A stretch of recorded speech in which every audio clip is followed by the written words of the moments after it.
Okay, so everybody, welcome to Overview and Scrutiny. Quite a long agenda, so if we can keep our remarks and comments snappy, and short presentations from the cabinet members who are on the agenda as well. So we take the reports as read. So first of all, Lauren, can you help me out with apologies? I think we've had apologies from Andrew Bell and Joshua Taylor. We've got a sub for Andrew Bell and Councillor Alistair Chambers. Declarations of interest, I take everybody sign the correct forms and the relevant forms, that kind of thing. Yeah, looking for agreement, okay. We don't do this at Shire Hall. Declaration of party whipping. Does that have to be on there by statute?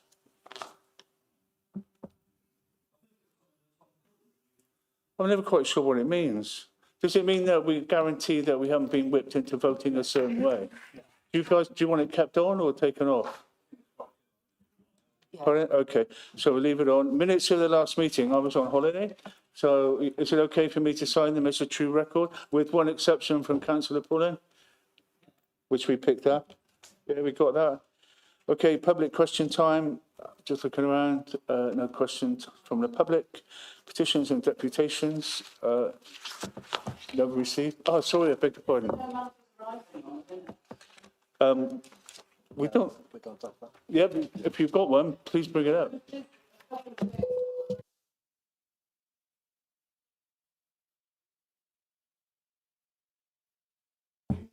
Yeah, I do apologise. Yeah, sorry, Chair. 17.3, Councillor Wilson, has he received clarity on the additional workload pressure? And also at 17.7 on how the council is looking to attract more licensing applications. We wondered whether there'd been any movement in that as to whether they're ready to report back.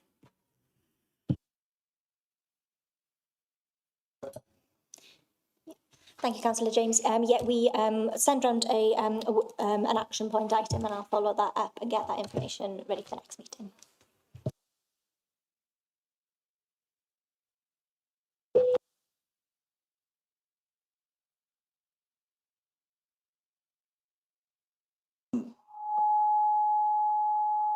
Well, we've got feedback. That's it.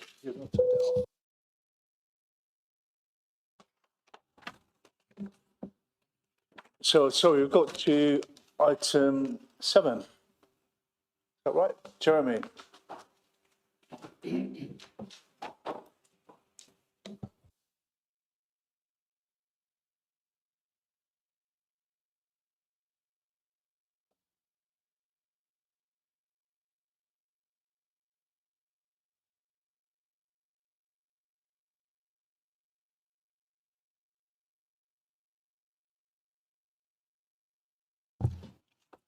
Jeremy, thank you for coming. Look forward to your report, and the floor is yours. Thanks.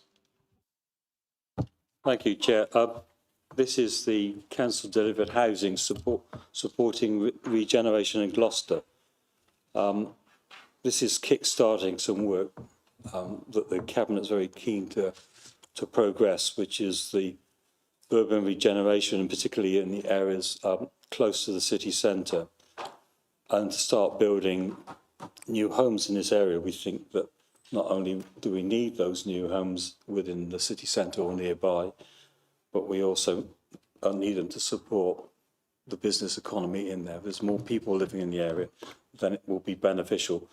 But the other one is to deal with some of these brownfield sites, or these sites which are being left and neglected for a number of years. We identified 5 sites, and I'll just go through them.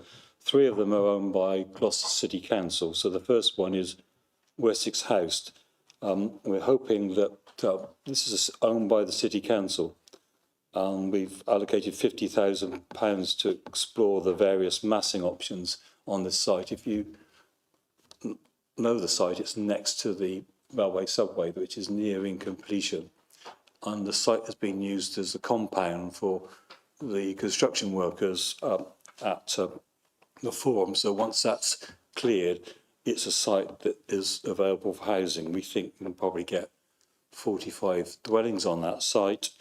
The second one is Whitefriars Phase 2, which is where the the Thai restaurant is at that area there is some brownfield land. We've already got £480,000 to do brownfield reclamation there, and it's part of the Forum project. So it's all funded at the moment. So that was probably the one that will get done first of all. We're planning there to have 32 units.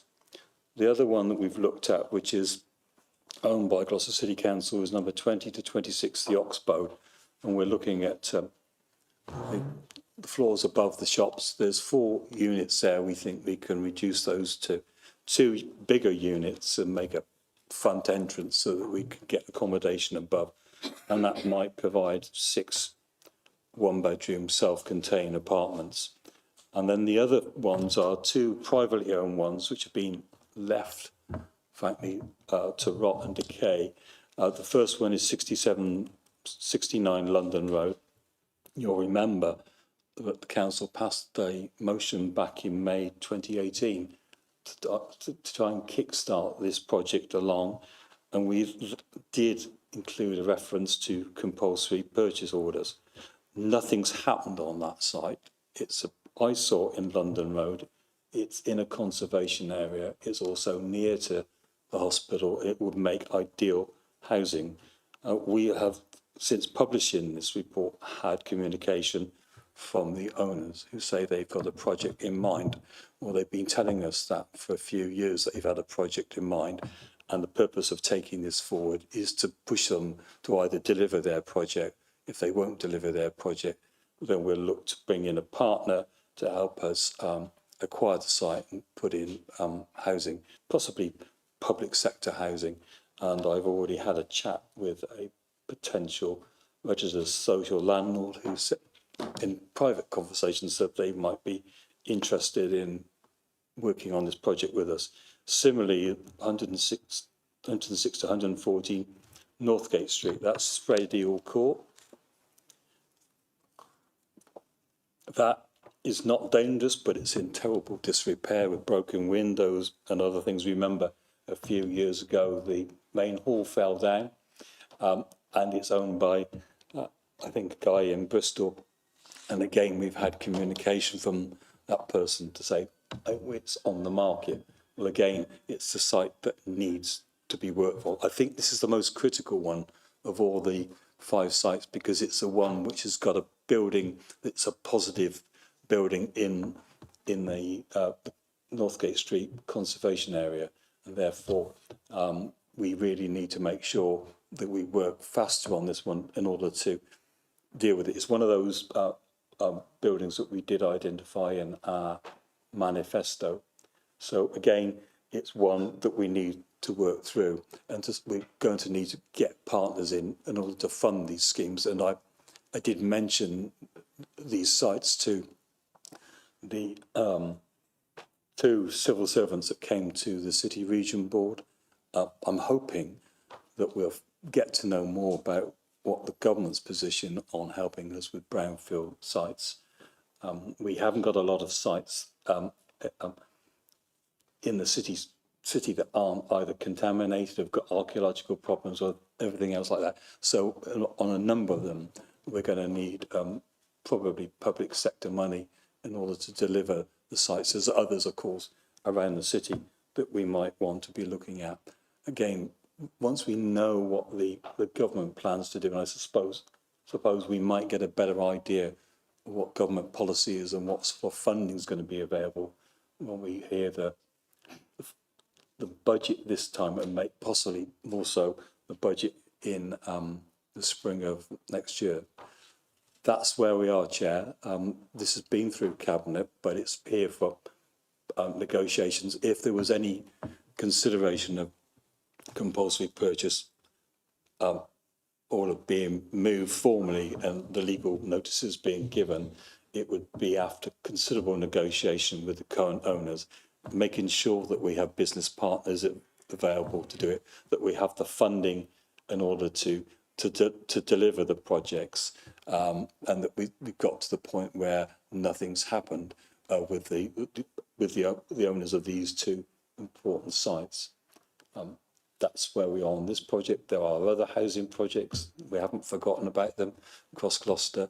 I do know that the Cabinet member for planning is taking part, obviously, in the review of the city plan and the joint core strategy into a new strategic local plan, and that one of the things the officers will be doing is communicating with members of this council to see whether they can identify sites in their own patch that might be suitable for housing delivery. But the difficulty for us is that the cost of refitting or building on these sites is quite expensive because the sites are contaminated, that they are brownfield, but also there's an issue of archaeology as well. And then when you've done all the building, it's whether you make the bottom line. I know Quick Save site, which is opposite Spread Eagle Court, is now Walkinshaw Court. That took a number of plans to get it through, and eventually it was public sector funding that came in and provided the funding for rooftop housing to provide those houses there, or those apartments that are there. That was a site that we had great difficulty. We kept going back and forward. I remember having meetings with the former leader of the council when we were trying to get it through, but because every time they worked out the cost and the sale price and everything, it didn't line up. So we needed to use public sector funding for that. That's it, Chair. Okay, thanks. So Terry. Thanks, Chair. You mentioned a number of projects, and in particular, the properties up at London Road and specifically Spread Eagle Court. And you're talking about a compulsory purchase order on both of these? Yeah, if necessary. Yeah. Okay, all right. Have we any idea, because in fairness, you said, you know, they're suffering from rot and decay and disrepair.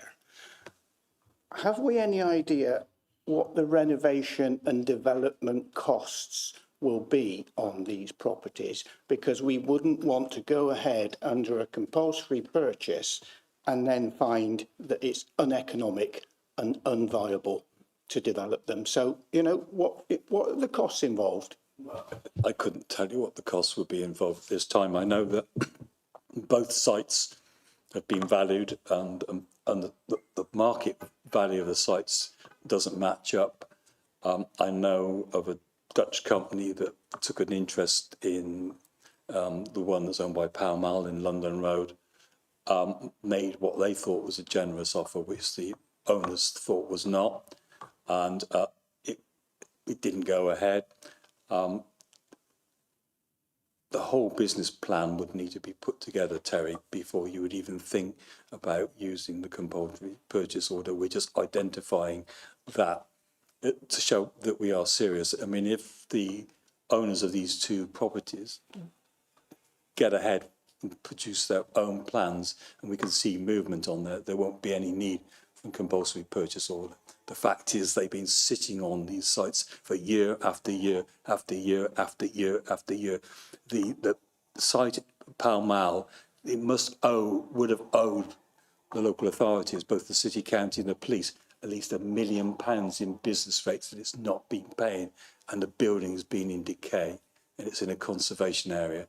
So we need to kickstart this, and that's the purpose of this report, to kickstart action on these sites, because we did have a motion which all parties agreed back in 2018 to do something about Prospect House or 67, 69 London Road, if you remember, the Mayor Council. Yeah, as I said, I mean, I haven't got an issue with this in principle, but I just worry that we're going to go ahead and buy properties that are in such a derelict state. I mean, you know, Spread Eagle Court itself is an eyesore. I don't know how stable and how secure that is. So I just worry, you know, we're going to buy something that is unrealistic in terms of renovation and bringing it back up to a good state of repair. So, sorry. Can I just say that, yeah, I agree with you, Terry. I mean, all the figures will have to stack up. You know, what we're doing is just starting the process. Quite clearly, if it doesn't stack up all the figures, then we have to go back, But that was what was happening time and time again with the old quick save site until it did finally meet together. I mean, I'm just hoping that there will be additional public sector funding from the government, who's very keen to see more houses built for social rent or affordable rent. And I think, and I made the point to the civil servants that we have sites in Gloucester, but they're not on fields where you can easily do the costing. These are sites that are difficult to deliver, and it probably needs public sector funding to do it. I'm not suggesting it comes necessarily from this council without government support. Okay, and you mentioned affordable, so we would be looking to the new figure, of course, which you're looking at as 30% affordable in any of these properties, would we? Well, I think we've got to decide at the time whether we get 30%. I mean, if we're using registered social landlords as the funders, and they're funding from Homes England, then there will be a higher proportion of social houses in that unit. But if ultimately you got it to market to a private sector investor, they might find that they can do it all. But if you remember the Crescent in Horton Road years ago, that was only delivered because of the cost of restoring the main building was only delivered with no social housing at all, affordable housing, because that was the only way you could get the project forward. So again, you look at that. The 30% is possible I think it's higher than that in the Tewkesbury district, where a lot of Gloucester housing is taking place, where the strategic sites, and it's a high percentage because the cost of building there is much easier. So let's not, let's get these sites converted into housing and let's see what the figures are. But any decision to CPO would have to go to full council. So I know we're not scrutinising Councillor Pullen this evening, but if not CPO, what do you suggest? Where would you see us going? You're not scrutinising me. You're not scrutinising me. No, but we're all interested in where you would want to go. My point was, if we're not going to they've got to be viable if we're pushing them forward as compulsory purchase. Sure, but I thought you had a trick up your sleeve. You say, well, if that doesn't work, we could do this. But you don't. That's not what. We're here to question the leader of the council, not me. Okay. So we've got Linda, Carter, then Tree, and then Angela. Oh, and Howard. I do apologise. Andrew.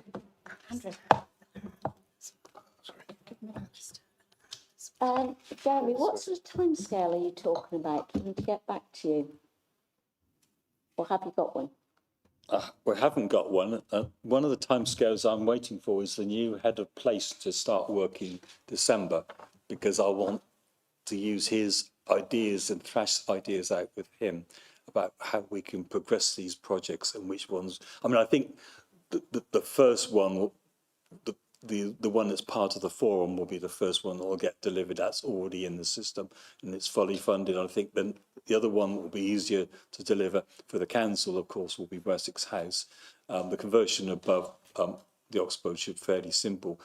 The critical one, we've got to move more rapidly at Spread Equal Court, because we need to save the building. The one thing I'm not at all keen on is proposals that we've seen before of just knocking it down and putting up a apartment block that could be built anywhere in the country. We need to retain the building and refit it.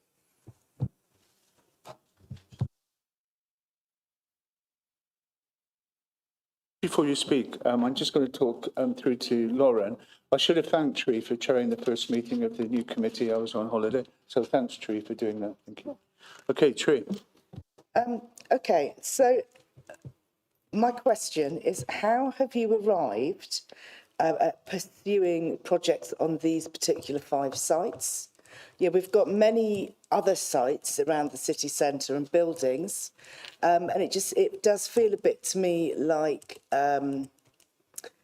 we're neglecting other communities within the city? These are all very city centre. Yeah, what about levelling up and things like that in other communities? Yeah, to bring straight on the top of my head, we've got St Stephen's church site in Moorland. If you go to Treadworth, there's the Colwell School. And there are many more places like that around Gloucester. So how was it decided that this is what we were pursuing? 3 of the sites are already owned by the council, can deliver. Another one's in a conservation area and is at risk of decaying to the point of falling down. And the third one's in a conservation area, and they're all near the city centre. They're also all close to where the forum is. And we think that that's a good place to start getting in others, attracting investment in to deliver these projects. The ones you've mentioned, I've heard about those too. We can put forward a list of all the other sites.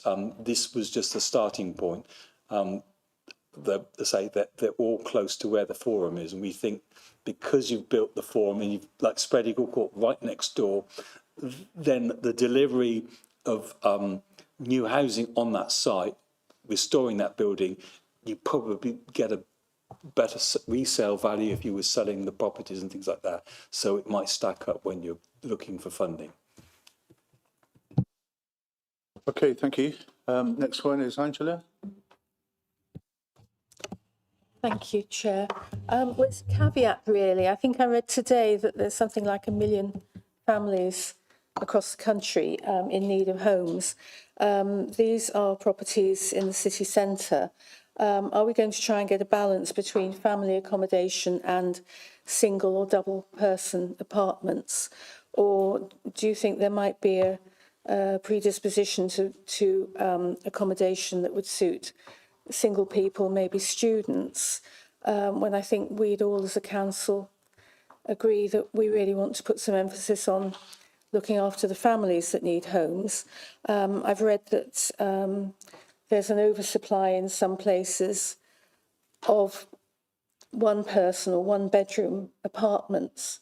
They're cheaper to build. They probably produce more of a profit than building a 2 or 3 bed apartment. So how do we get a balance? Are we going to look at it geographically or try and distribute in some other way the balance between 1 and say 3 bed apartments so we meet all the needs from the people on our housing list? The actual makeup of the sites, we need to look at them.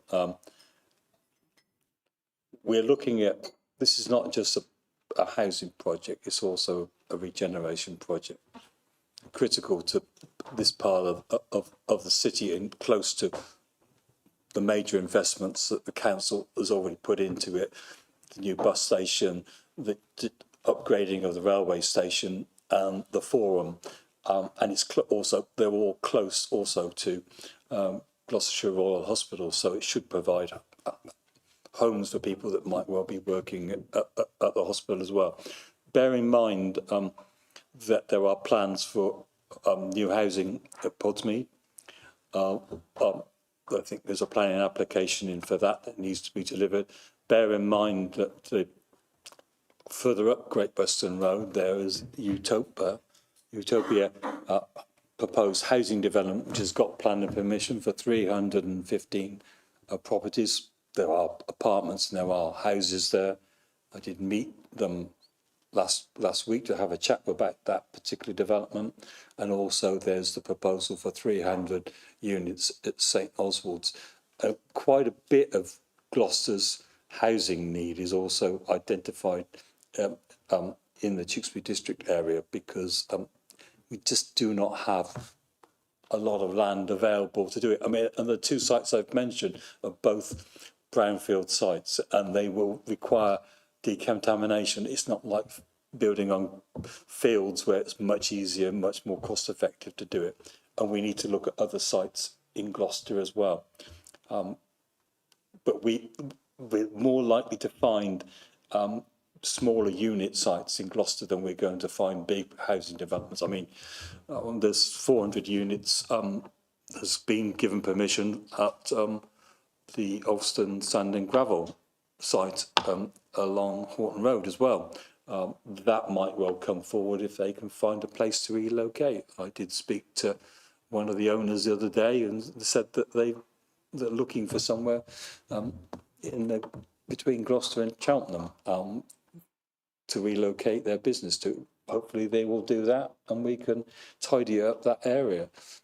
There are other sites, of course. Podsmead and Matson is another one. So, Okay, so we've got Steph Chambers. Thank you, Chair. I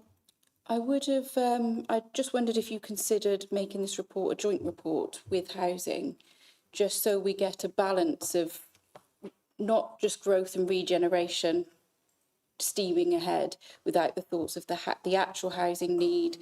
You know, although the housing waiting list for social homes may have more people on it for single apartments, there are families that have been on there for so long that really need family apartments. And over in France, Spain, on the continent, they quite happily build 3-bedroom, 4-bedroom apartments.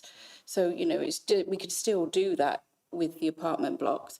So I just wondered if you considered that, because I had quite a few housing questions, the same as Angela, to do with the mix, the accessibility, etc. So I had some questions that would have been really good to get the housing point of view on.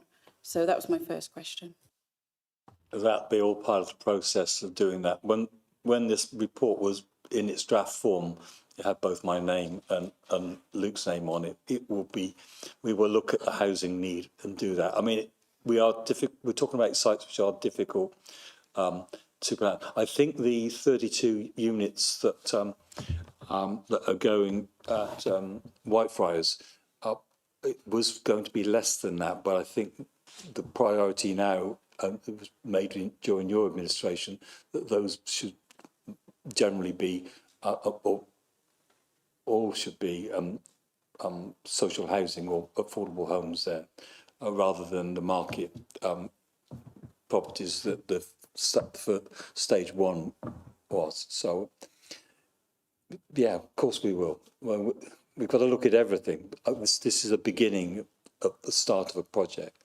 And again, you know, Tree's got named in a couple of sites, you know, we can look at those. It might be that a developer shows an interest in one of those sites which we can progress.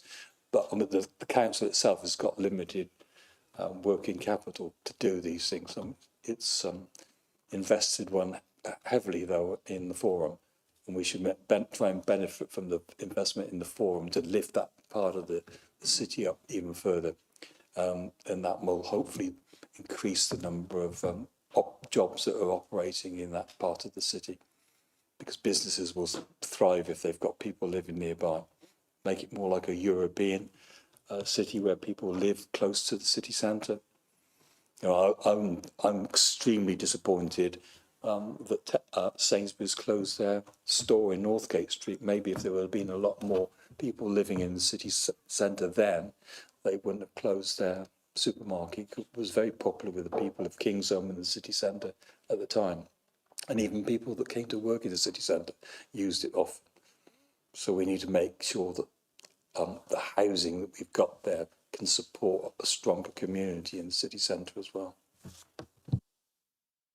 Thank you. And my next question, I'm also concerned, as Terry is, about the cost of CPOs. And the last time that I spoke to a developer about Spread Eagle Court, they'd looked at it, couldn't make it stack up, and suggested possibly very similar to what they do in London, keeping the facade up, knocking everything else down and building some housing, which would be cheaper, purpose-built housing. What do you think of that idea, and would you look at that? What would Conservation's opinion possibly be on that? Having been inside Spread Eagle Court, I think you can refit it and provide some really good quality apartments. I think you can also build 2 further wings to the property to make it and have a courtyard in the centre, make it very similar to those sort of properties that you see in Europe, where the block of apartments and they've all got a common private courtyard down below. But again, let's see what happens. let's see what the proposals come forward. If you don't show initiative in the beginning, you won't get the interest. All I know is that this report has generated public interest. It's also generated interest from those who might be interested in getting involved in developing the sites. It's early stages, though, of course. Very last question is, has any work been undertaken on CPOs or going forward like that yet, legally or with commercial letting agents? None at all at the moment, no. We've got a long way to go, and it's a last stop. I mean, if you deal with negotiations and the two sites, we move forward, we find there's private sector investors who want to, the owners are willing to sell, and you get a proposal coming forward, there's absolutely no need. Or alternatively, somebody comes in, a partner with us, and we do get to a project that's going to work, and we can get an agreement with from the owners to buy, then that will work as well. The CPO just basically shows our intent that we're not prepared to just go into negotiations and find out that we just get fobbed off and nothing ever happens, because certainly spread eagle hawk needs to be dealt with. But the one in London Road, it's a tragedy that's been empty for, I think, 15 years. And what they did, they stripped out all the power and electrics, which is why they don't pay any business rates on the site. You can't rent it out, not easily anyway, not without a complete refit.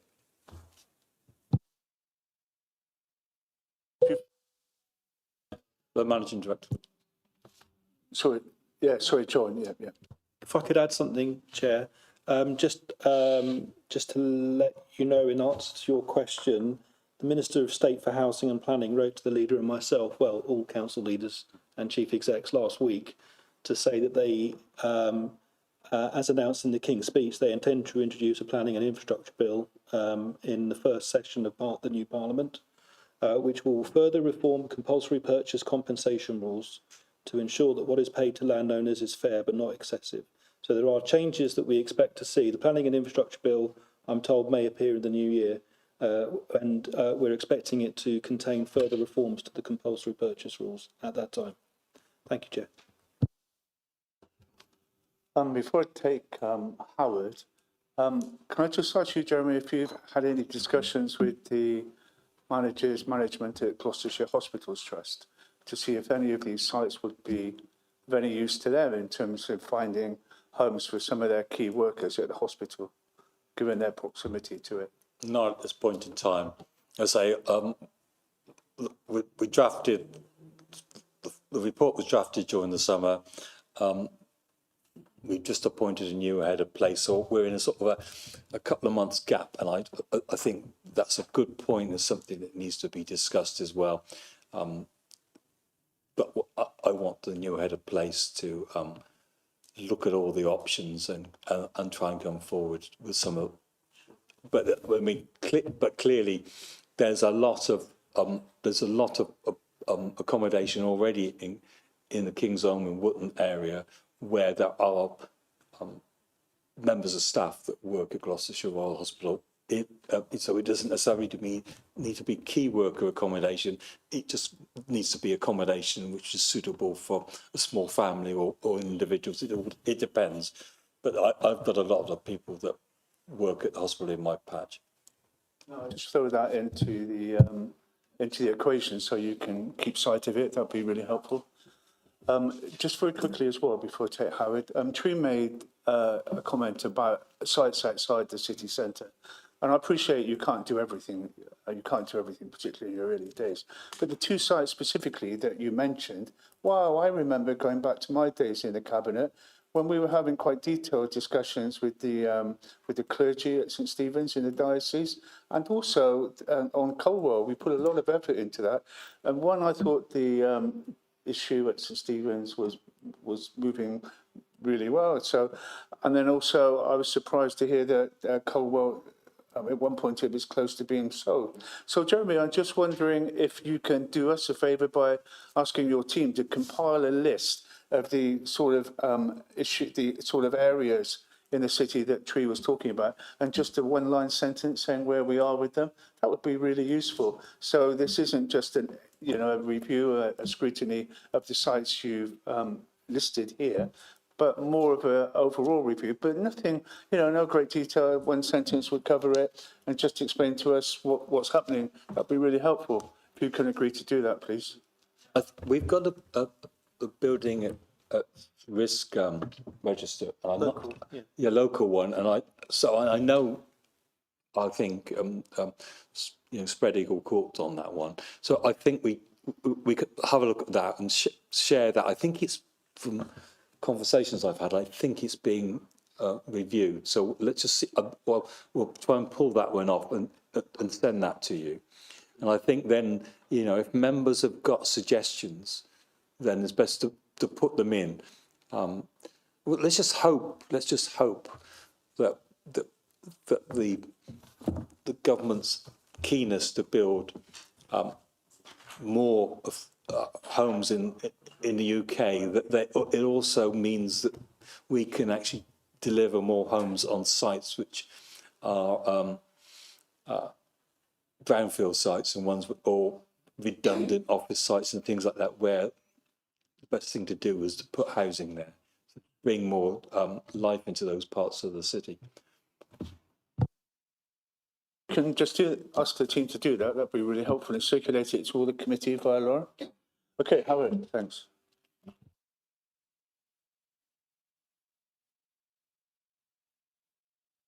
Oh, good. Right, whether if we went down the compulsory purchase route, how much have we got a ballpark figure on how much it might cost us in compensation? Although that will probably be subsumed anyway by the benefits we get. And also, if a CPO was granted, it would have to go to planning permission. And what's the next step if planning permission was refused? Well, you're a cheerful guy.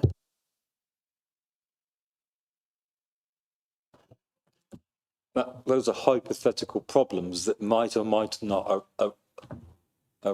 arise. I think, if we were to ask the council to agree to the CPO order at that time, there would be a business case to stack it up where the bottom line was positive and not negative, and where we'd already got planning permission.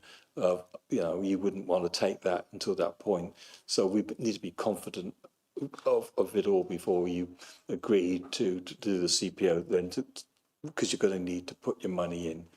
But the purpose of CPO is to purchase the redundant sites for the real value of what that property is worth at that time and what the costs are of putting new housing on there, and to do it for the public good. If you've got a landlord that's not prepared to have proper conversations about doing deals, this is the problem. We know on London Road, for example, there's been a number of inquiries that have gone in. On each occasion, the owners have said no, and it's really because they might have been asking far too much. They probably paid too much for it, and then want to recover all their money. And it just means that the value of conversion or building new doesn't stack up at this point in time. Just to add to the leader's answer, Councillor Hyman, in section 10 of the report, the legal implications, there's reference to the 5 tests that need to be satisfied prior to making a CPO, and they include things like the leaders just mentioned about there are no significant obstacles to completing the work, such as planning permission, funding available to acquire the land and complete the works, and so on. So that gives you some idea of what steps you need to take prior to making a CPO request. And that's under the current compulsory purchase rules. As I said, the government may be reforming them in the new year. So just following that through before I take Councillor Ellis to Chambers, CPOs, we know, don't we, from past experience, can take a long time to drag through the courts. Can you can you give an estimate how long the whole process might take, beginning to end? That's a question for the chief exec as well as you. I can't give you that answer at this point in time, Andrew, but if you remember, the county council cabinet, when it wanted to acquire the land in order to build the new Lanterney Road, it went into negotiations to acquire the sites in order to widen the road. It also there referred to the fact that that it would use compulsory purchase powers if necessary. I would have thought that we ought to be able to get to the point where it's not necessary. Just very quickly as well, there are no other no other schemes that we could use as a council to persuade the owners of these buildings to do more. We can't do anything, for example, on business rates or anything like that. What element of business rates would they pay when they're empty? I'm not sure I know the answer. But Chair, they're not paying a penny. They don't pay a penny. No, after certainly, I'm not sure about Spread Eagle, but they haven't been paying anything for years and years and years at London Road. So is there any legislation, just whistling in the wind here, I'm sure I am, but is there no legislation that we could find, however obscure, which would say, you know, this has been empty for long enough, and if it's not put to some good use soon, then we're going to use this legislation to start imposing some sort of business rates or whatever? No, I mean there's political view that you should tax the land and not the buildings. That's an old policy that the Liberals have held for years and years. What you've got at the moment, you tax a building, and if it's empty, well, the owner doesn't pay rates on it, and they just sit on it and sit on it and sit on it. Yeah, I'm sorry that my question gave you the opportunity to tell us what the Lib Dem policy on housing was, but I just find it so frustrating. The number of days that I personally get stuck at the traffic lights by St Peter's Church, and you now have got the brand new Forum building, spanking new millions of pounds worth of development, and that building that's literally falling down, outside St Peter's and the Forum before our eyes. It's a travesty. And it's not acceptable. And I applaud you for trying to do something about it. But it's just so regrettable that there's no legislation apart from a CPO that we can use to encourage the owners to do something about it. I'm going to think more about business rates and your Liberal Democrat policy. I don't think I'm going to jump ship, but I would just love to explore what other areas there are open to the council. But I think you're all telling me there's none. It's CPO or bust. Is that right? And just finally, one question again to the Chief Exec. I know that we're not here to scrutinise you, but can you just give a candid opinion of why you think previous attempts to get these buildings into some sort of use have failed? Is it purely the bottom line? They don't want to do it because they can get a better deal if they hang on and wait for a few more years. Chair, it's only supposition, but it is as the leader suspects, which is probably that they have these assets on their balance sheets at a value which the market doesn't reflect. So as there's no meeting of minds, the purchaser doesn't agree with the seller and the transaction doesn't happen. You can remember the difficulties, Chair, from Baker's Quay, the developments at Baker's Quay, and the same sort of problem existed there. Sorry, Angela wants to come back. It's cool. Yes, the phrase that we're talking about is hope value, and there is a move towards removing that aspect of valuing property.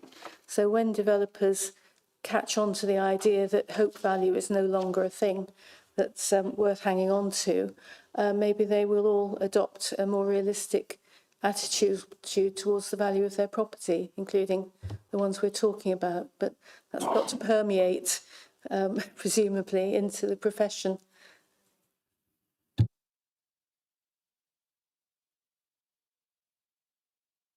Thank you, Chair.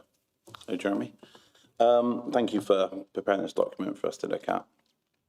With regards to the 5 properties, the Oxbows, I believe that's only a few metres, about 500 metres from your ward.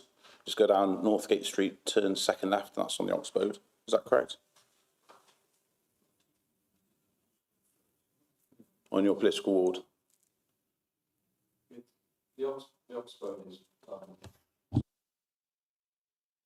so the Oxbow is right next to the new developments at Debenhams. Again, So, yeah, so to again, clarify that question. once you've got the new campus open there, you might find that there are people, either staff who want to live in that. So to clarify that question, Jeremy, the Oxbow's within 2 roads away, Northgate Street, turn left, Oxbow. You've also got Northgate Street, 114. It's in a search on that, and that's within, don't know, about 20 metres from your boundary, your political boundary ward. Then I've also gone and looked at Whitefriars Phase 2. And that also is just over the road, actually, funny enough, from your political boundary. And then look at Westgate House, that's bang in the middle of your boundary, of your political boundary. Then look at London Road and Hayhoe, that's bang spot in the middle of your boundary. I believe, looking at this, that 40% of these are in your boundary, and the other 60% are on the cusps of your boundary within a few minutes of walking, but not even a 30-second car ride. Would you not agree that this is just electioneering for yourself, given that there's 18 wards in this city, and 40% of these are in your boundary, 60% are on the doorstep of your boundary, and there's many other properties in very deprived areas, some of the most deprived areas of our city, that aren't even being looked at? What do you say to that? Well, the council's working with developers to look at housing in Matson and housing in Podsmead in areas that are deprived. Let's point it out that parts of Kingzone are areas of deprivation. If you remember, you got levelling up funding from the county council, like I did for my ward. I make no apologise. These are sites that need to be dealt with, and they're in conservation areas. This Wessex House is a site that's already owned by the council. The Conservative leader asked me the same questions at council. I make no apologies. There are 2 other sites that need to be dealt with. Both of them are in my county division. That's where the land is available. There are other sites to look at. So I think that's a very pathetic point to make.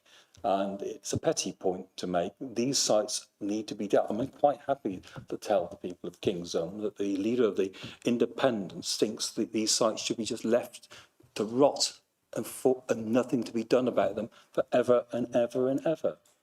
Thank you for the answer. But to conclude on that point, I didn't want to say to leave them. I just said there's more pressing places that are much more deprived areas that should be done. And you did refer to the Matson housing regeneration. Well, the whole study's been done, that £1 million study, and it's found that there is housing needed. There is a shortfall of housing there. And that is a scheme ready to go, packaged up. Yet you're looking at schemes here as the leader of the council to facilitate your political gain. In my opinion, Chair, that's not on. In my opinion, that's not on. I'm looking at these sites because they need to be delivered. One of the sites is already part of the forum. We've invested £105 million in the forum, and we've got sites that are nearby that need to be regenerated and put into good use. Otherwise, the forum, we want to attract people into the forum, which will be running, and having other buildings around it in good condition will help. It will also help provide accommodation, as you said, for staff that work at Gloucestershire Royal Hospital. I think Councillor Chambers needs to think again before he starts making these pathetic accusations about the honesty, integrity of members of this council. Thank you for your response, and I'd like to remind you this is overview and scrutiny, and it is for us to scrutinise the council. But then don't ask political questions then, it's overview and scrutiny. Do you not just refer to the Liberal Democrats in your previous answer? Okay. Well, just this. So I've got some more questions on that basis. Through the chair. Thank you, Chair. I've got some more questions on that basis. Given that the law's going to change next year around CPOs, and the Managing Director of the council has already said that there might be benefits for CPOs going on next year, possibly adverse, would it not be sensible to not facilitate the £50,000 of taxpayers' money to undertake a feasibility scheme that possibly would be completely null and void, given that the law is going to change? Would it not make sense to wait for the law to change, see what the Labour Party is bringing in, which might help facilitate the new housing, and then spend the £50,000 there? Because potentially you could be wasting £50,000 of taxpayers' money doing a scheme that's found to be null and void.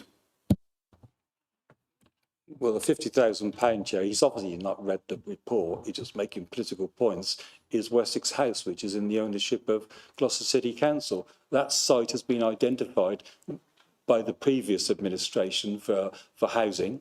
It's in the city plan.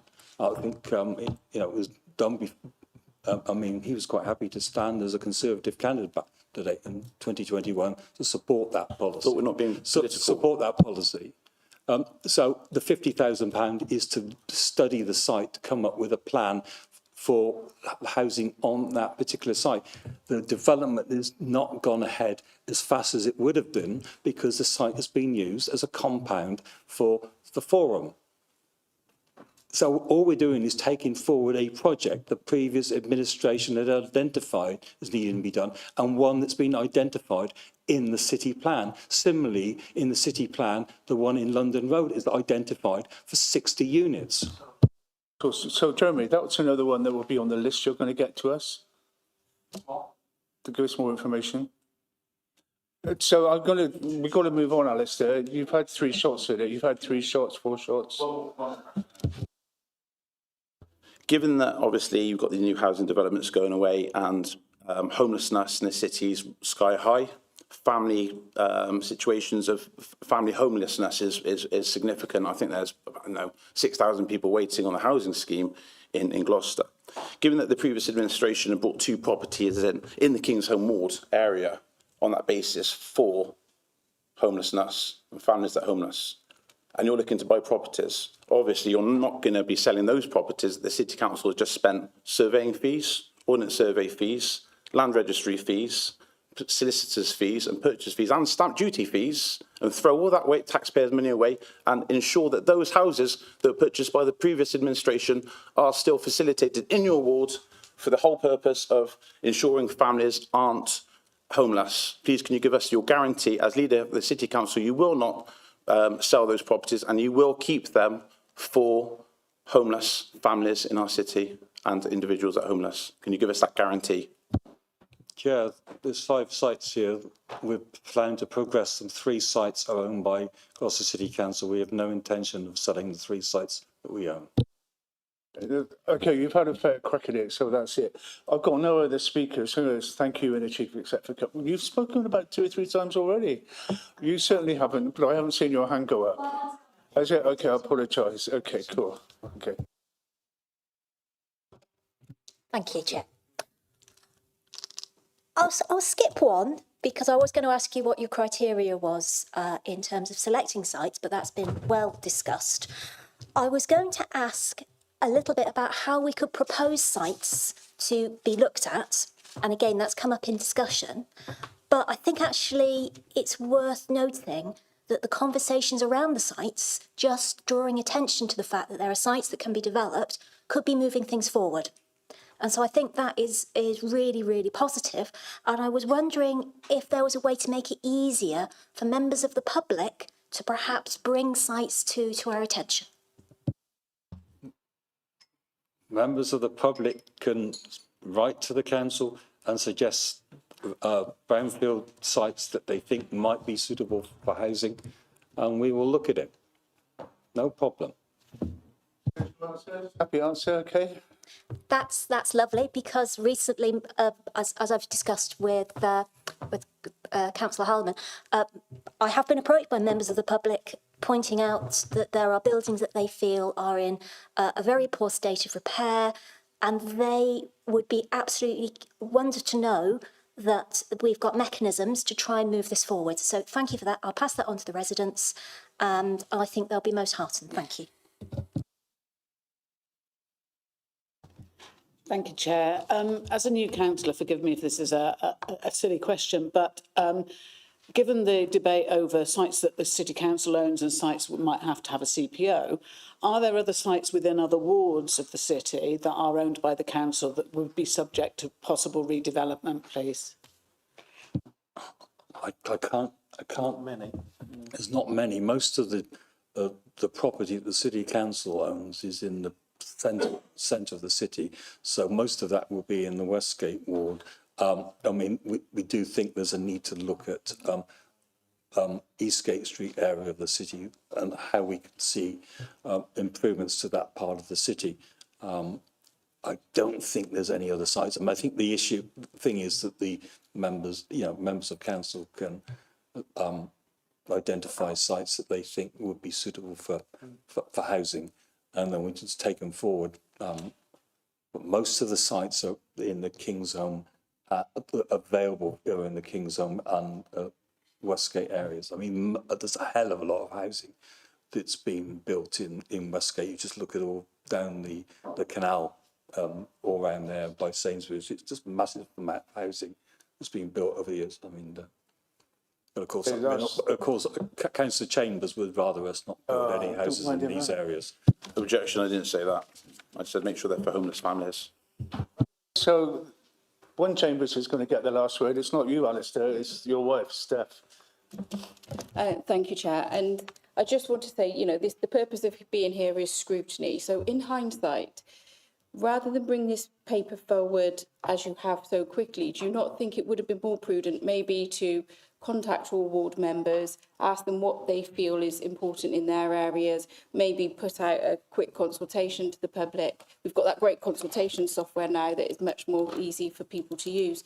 So do you not think in hindsight, maybe going forward in future, to avoid to be more transparent and to avoid an appearance of focusing only on some areas, do you think it would have been better to have done it that way? I think the central part of Gloucester needs a lot of focus and attention, and that's where a lot of housing that might be suitable, and we need to strengthen the city centre in the central area. We've got the hospital site there, we've got the forum being built, and we need to do something about the empty units in our city centre. So increasing the number of people living nearby is going to help the economy of Gloucester. We'll look at other areas of the city. This is the first report that's come from this administration to Cabinet. And we've got other ones to come. This is one that we've initiated, but we'll have other sites to deliver and other projects to put forward. And of course, we're going to have the new council strategy sorted out, hopefully for the new year. But the priority is to get moving on these areas. They're both in conservation areas as well, most of it. I think that's important to remember as well.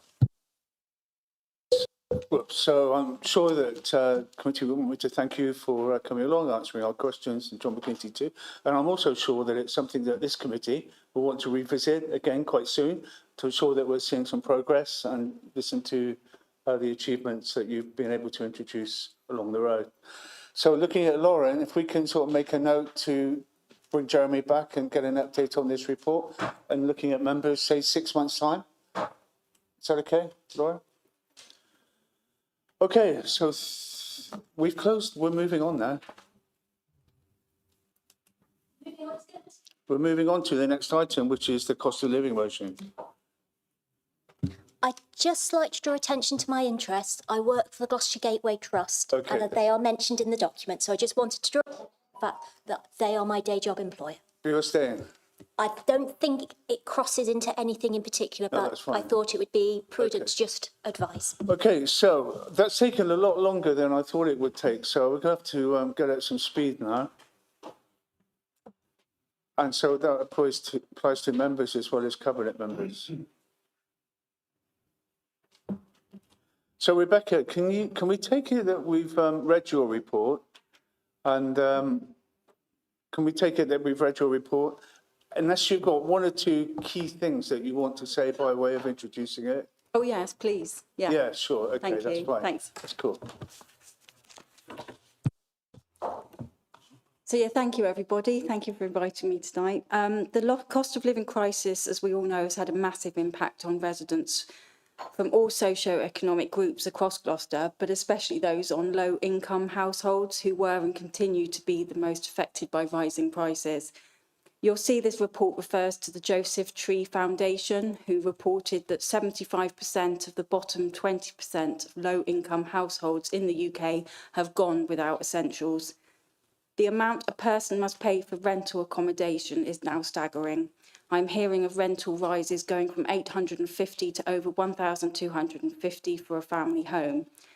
We have all been hit hard by energy bills, and with them now going up by a further 10%, and with Labour's decision to cut the winter fuel allowance impacting on those under the threshold for pension credit, leading to elderly people once again this winter having to choose between heating and eating. We have also already seen the Labour government's refusal to lift the two-child benefit cap, preventing parents from claiming universal credit for a third or more child. COVID certainly has had an impact, damaging production and the supply chain, but we can also see this with Brexit too. Trade barriers are not free and someone must pay for them. The red tape and bureaucracy due to Brexit has hit all businesses, but especially the small and medium ones who have been hit the hardest, disrupting supply chains, leading to delays, shortages and increased transportation costs, making even the staunchest Brexiteer quiet about the reality of the situation. The cost of living crisis has also hit local councils up and down the country, and we are not exempt, with many people unable to pay their council tax. A council tax rise of 3% is not enough, and to say this would keep us ticking over is an overstatement. And the things we would like to do as a council is impossible without adequate funding. However, through existing resources, this council has delivered services and support such as Warm Spaces Grant, the holiday activities and food programme, and this will continue to do all it can to support people through these turbulent times. The report that has been brought forward to you today was in response to the unanimously supported motion back in May of this year, and it is a blueprint of the actions being taken by this council. It is a living document and will continue to be updated accordingly. It is important this report is supported by all members of this council and the MPs for Gloucester, who will hopefully lobby government to alleviate the cost of living for all residents of this city. We wait in eager anticipation for this new government's budget at the end of this month, but let's not hold our breath, as I fear there will not be much to alleviate the financial burdens that are being experienced day to day by residents across the city. And in the Chancellor's own words, I believe she said that it was going to be a hard budget this year. Thank you. Okay, so we've got Terry Pullen, who I think requested this item on the agenda. It came from the Labour group, I think. Thank you, Chair. Thank you for your speech. Thanks. Council passed this motion back on the 20th of May, and Council was asked to report back within 3 months.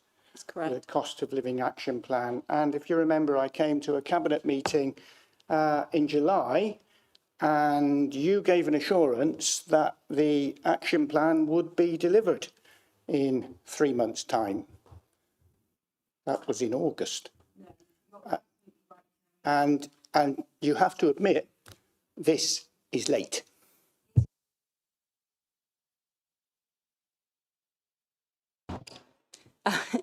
The reason it's late is because it's worth the wait, and the reason it's late is because it did need some revision. I wanted to bring this report in its entirety, and I wanted to make sure that it was the best document that it can be. So in revision, we did certain revisions to it in order to make it so that it has come here today for you. I am not going to be bringing inferior reports to this Overview Scrutiny Committee, and I'm certainly not going to be bringing it to Council full stop, and that is the reason why it is late. But it's not an action plan. I've looked at plans from other authorities, and they set out what they're going to do for people dealing with the cost of living. Now, when I say a plan sets out what a council intends to do, how it will be promoted, how it will be achieved, what are the outcomes, what are the targets, and I don't see that. What I want is a plan that is widely available to people who most need it? I don't see that. Thank you, Terry. I refute what you say. Appendix 1 gives a draft action plan of the measures, the service areas, the planning and delivery, the phases and how to access. That said, I think it's important that we use the customer service experience to ensure that all those that are coming to the council with particular queries or inquiries are made known of what is needed at any given time. We have to remember that certain measures are very person-centred based, which means not everybody are going to want to tap into some of the surface areas that are available. And I think communication is key. And I think in terms of the motion that was brought forward in May, we have set out what the motion has achieved to do, and that is what we've got here today. Thank you. That's your whack then. Okay. That's my whack. Is that a technical term? Okay, we will agree to differ. I don't think it's a plan. You do. Irrespective, point 15.6 on page 25 says, the council will explore opportunities to develop a comprehensive communication strategy, including targeted outreach to marginalised communities. Quote from the report. Now, you can have the best plans in the world, but unless you're actually targeting that to those people who don't need it, the plan is a waste of time. Yes, you can put it up on council websites, but let's not forget, not everybody, particularly vulnerable people, have access to IT and can access it in that ways. So I'm just a bit worried that the term says the council will explore opportunities to develop. I don't want you to explore opportunities. I want you to get this information to people who need it. Thank you, Terry. I hear what you're saying, and I think you've made a good point. And I think it's what I said before, actually, about the customer service experience and about making sure that people who come into our services are aware of what there is. And that's not just about going on the website. It's about actually telling people what is out there and reaching them in that way. And I think taking what you've said out of context, I think we are hoping to, and I hope to think that we are already doing that. And if we're not, then I think we need to improve that. And it's a conversation that I need to have with the relevant officer in terms of making sure that that approach is taken, so that when individuals reach out to the council, that they are made aware of in terms of their own situation and in terms of what they require, they are told about it. Because I completely understand there is support and help out there, but sometimes people don't know what is out there, and it needs customer service advisors from Gloucester City Council to make that known, and that needs to be known at first point of contact. So during those times when, let's say, a customer is phoning up about their bin waste, for example, which is, you know, a simple inquiry, they could then be asked a number of questions to just seek out what really could they be then entitled to in terms of help. Thank you. I take Tree, just follow on from Terry's question. So how do you get your key messages out to the people who really need the help and advice that we're trying to get to them? So, for example, when was the last time your team or com sent out an all-councillor email and said, councillors, when you're doing your newsletters and touches or whatever, it might pay you to mention this because this is a message we're trying to get across to people in our communities? I can't remember the last time I had anything from community wellbeing said, you, as a councillor, you might like to raise this at your local community centre meetings and all that kind of thing. Because we sometimes I feel that we're guilty of just talking to ourselves, and we've got to reach the real people who need our help. And just one other point from me, Rebecca. Paragraph 15.4 fascinates me. It says officers are working on a strategy for measuring the success of the various programmes. Without clear metrics, it will be difficult to assess the effectiveness, initiatives, or make necessary adjustments. this work is still in progress. Is the end in sight for the set of metrics, so you know whether or not it is going to be effective? And when it is in place, can you come back to us and share the metrics with us? Thanks. Okay, thank you so much for your a couple of questions there, actually, Councillor Gravells. On your first point, I do believe you've raised a really interesting way of reaching out to our communities, and I think we are, as all members, are very good at putting on how good we are on our literature, whether that be a spotlight or in focus or whatever the independents put out in their patches. And I think, you know, we need to be a bit more collaborative in that. And I think you're absolutely right. I think there's going to be times, and I'll speak to Gupti afterwards, where we can send out that generic email to councillors across all members to say, this, we've got this. Please, could you put this out? Please, could you promote that? And I think as a council, we are a work in progress, and we do need, we are a new administration, although I'm not sure how long we can say new for, a bit like MPs, isn't it really? How long can they say they're new MPs? But I think in going forward, I like that suggestion, and I think for everybody, if we could all, from whatever political party we're in, whatever email that goes out can go onto our newsletters, then that's for the benefit of every resident in this city. So thank you for that. Oh, and then just your other point as well about measurements. Yes, it was the issue that I had coming to this portfolio was that we have a lot of support measures in place. So we have a lot of funds that are coming from different avenues to help people. But what I found was that there isn't a clear measurement in terms of KPIs. I work very effectively with visual KPIs to see an actual measurement of how many, what did this do, so that in the content of what you're saying, what that section actually says is very much about that. And let's not forget, this is going to be brought back annually. So I would like then to see that formulated a lot stronger so that you will be able to then actually see those measurements in action to what you were saying. Thank you. But I'm sure we've got that minuted. We'll look forward to that. So I've got on my list next Tree, then Howard, then Anne. Wrong one. Thank you. I've got a couple of things, really. The first one is I'm a little bit disappointed because scrutiny is supposed to be non-political. It's not about political sniping, about other parties or what people have or have not done. It's about the situation that we find ourselves in, the item that we're scrutinising. So, you know, I was really disappointed when you were introducing this that you seemed to be using it just as a snipe, because actually that's not what scrutiny is about.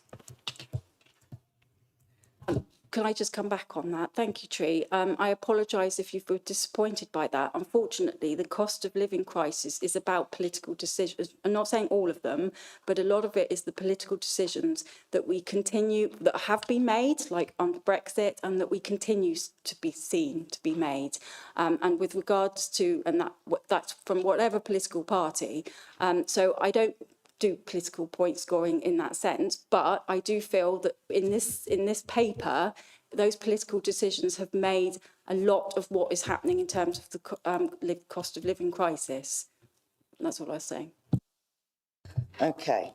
Now, my other thing about this is I can see that a lot of work has gone into this. A lot of research has gone into it, but it isn't really a cost of living plan. It's the very, very thorough preparation to that. Yeah, maybe I've got my teachery head on, but in my eyes, an accessible plan that would be accessible to members of the public, to other councillors and things like that, should contain 5 things. It should contain specific goals. It should be measurable. How are we going to measure that we're meeting those goals? It should be achievable. It needs to be relevant to the people using it, so that's accessible. You know, having something like, let's see, 3.5. The Office for Budget Responsibility expects nominal earnings to increase by 5%. Again, inflation is expected to erode these earnings. How is that accessible, and what does it actually mean to the people that need this plan? And it needs to be time bound. Yeah, we're just rolling on and on and on. And actually, we don't have a plan. We don't have something where someone can pick up a bit of paper or look at a poster and say, well, this is what Gloucester City Council are doing to help us as residents combat our issues with the cost of living. So when are we going to see that? Because this is already quite considerably late. Thank you, Jay. Like what I said to Terry, I do believe this is an action plan, and you do need, and thank you for your kind words about it being a thorough piece of research, because it really has been. And I think it's about knowing what is out there, and that is what the measures are about. And it's, I can completely understand about its communication, and I think I've said that in other aspects of what other questions have been answered. So I would refute you saying that it isn't. The trouble, I just want to say also, the trouble with what we're dealing with here is that things are forever changeable. You know, we didn't realise that we were going to have a COVID pandemic. A lot of us didn't even realise we were going to leave Europe, but it was only because of that Brexit referendum that we did, and now we're having the consequences of it, which is all about the cost of living. And therefore, what has happened yesterday may not happen, or could even worse happen tomorrow. God forbid what's going to happen in terms of the Middle East and what's going to happen with fuel duty and things like that. And I think we don't have a crystal ball. And that's why it's really important to focus on what funds, what grants, the things that are in Appendix 1, and to look at those and how we can measure those, how many people we can actually push that to, and go from there with it. Thanks, Tree. Yeah, I fully get that, totally. But things like, I don't know, item 1 on Appendix 1, food insecurity and poverty, service area, community wellbeing, planning and delivery, completed, and influences the support offered to residents to be reviewed in 3 years complete. How to access, not applicable. What does that mean? Yeah, what does that mean? Bearing in mind that the action plan was supposed to be something with information about who people could talk to and where they could go. If you published that, other than it wasting paper and time, what does that actually mean to a resident? I think it's a useful document for a resident because they can see actually what measures they can tap into. Of course, if you wanted further information about number 1 on Appendix 1, then we could give it to you, and it would probably be about 3 to 6 pages long, and getting a real and that's not what this is supposed to be. It's supposed to show what the measures are that this council does and what the service, because, you know, for some people, maybe around these tables, they didn't actually know what measures were in place at all to start with. So it just gives that plan of action, which, as I say, is a work in progress, and it's one that can be altered depending on what funds we get from government and what we get from the county council as well. Like if you look at Measure 2, that actually is through Gloucestershire County Council, but we are the council that distributes it. So, you know, if you want further information, you could certainly have it. But I don't think members of the public necessarily need all that in-depth analysis. They just need to know what measures are there for them to tap into. And for me, and I would hope others around the room, they can see that Appendix 1 shows exactly that. Thank you. I don't think that maybe you've understood what the action plan was about. So I think in our mind as a Labour group, the item in Appendix 1 would have said something along the lines of food insecurity and poverty. In Gloucester City Centre, we have numerous food banks. You can contact the Trussell Trust or Barney's Pantry or whatever, and contact details. That's the sort of thing we were looking for. Yeah, and a useful document that people can actually use to help themselves to get the help that they need. Well, I'm sorry to disappoint you, but, you know, if you're going to look at doing that, then that has to be said verbally to customers as well as... I'm not quite sure. This information is on the website, though. That's the thing. It is there. And as I said to sort of Councillor Gravells as well, I think it's important in going forward that we highlight these measures in our own newsletters as well. So I'm not quite sure. The document you're talking about, I think, is going to cause more resource time for officers to do, and actually it does nothing to what's already out there. It was what we asked for, though, and what was agreed when this was actually passed as a motion. I disagree. So, Tree, you've had a good bus. Sorry. No, that's cool. You don't have to say sorry. So I'm really keen, very, very keen that before 8:30, we finish the other two items on the agenda as well. Okay, so we're really going to have to get our skates on. I'm going to have to be a better chair. So, Howard, if you could, and everybody else that follows you, be quite brief, please. I'll try and be as brief as I can. Because we are in this situation because of issues from the previous government now being perpetuated by this. Well, that doesn't help, does it? So anyway, if you can just stick to the I'm facts getting on to it, of where we are, and otherwise we'll be here. If you've got a speech to read about unlocking the previous government, I'm going to rip it up. No, you're not. Right. What is the council doing to further promote the benefits that are available, such as pension credits, that are not being taken up, apparently? And in item 7.2 on page 23, when it says that the grant may be an offer again this year if the appropriate funding is available, which funding are we talking about? Is this what the government gives us, or is this from our own, or is it both? You know.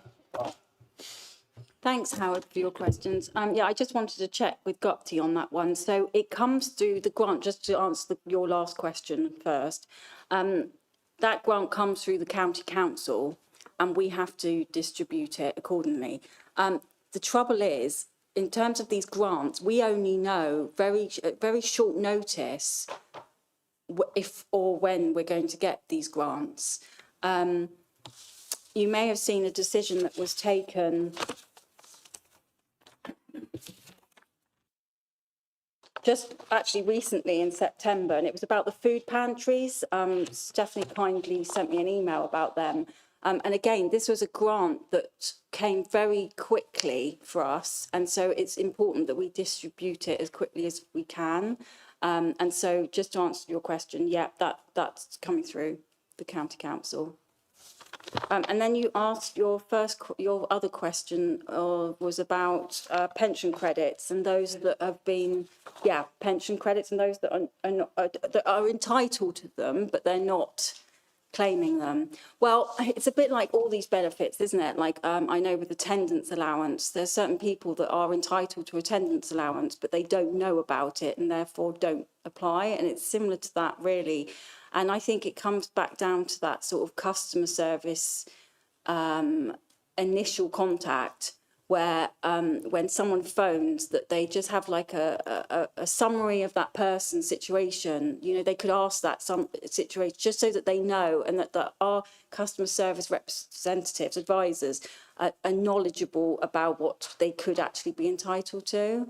But of course, it is for individuals to be enabling themselves as well. And I think that's really important. And for family members and for other support workers throughout different service areas, like Anne works for Gateway, it's about that. It's about tapping into all these different organisations, not just the council, but all different organisations to know exactly what everyone is entitled to. Thanks. Okay, so Howard, you've had a good work. So I'm going to start taking people two together. So we've got Anne, followed by Angela. If you could both put your points, please, and questions. So my background is advice and guidance, and one of the key principles of effective advice and guidance, which one of the main things you need to help people make positive change, that is a huge way of working and overcoming any cost of living, is having that information in a community. If you can have it before you need it, you're a long way for that being effective. And looking through this document, it looks like some of the core bits of information that individuals need, the City Council is not the owner of that information. The City Council is just part of a partnership, a layered partnership that gets that information to where it's needed at the right time.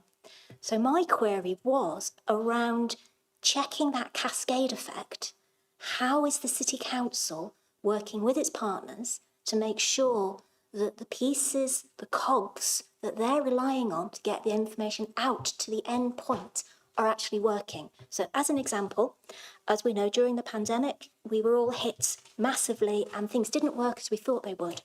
I needed to get some information, financial information, to an individual who I was working with.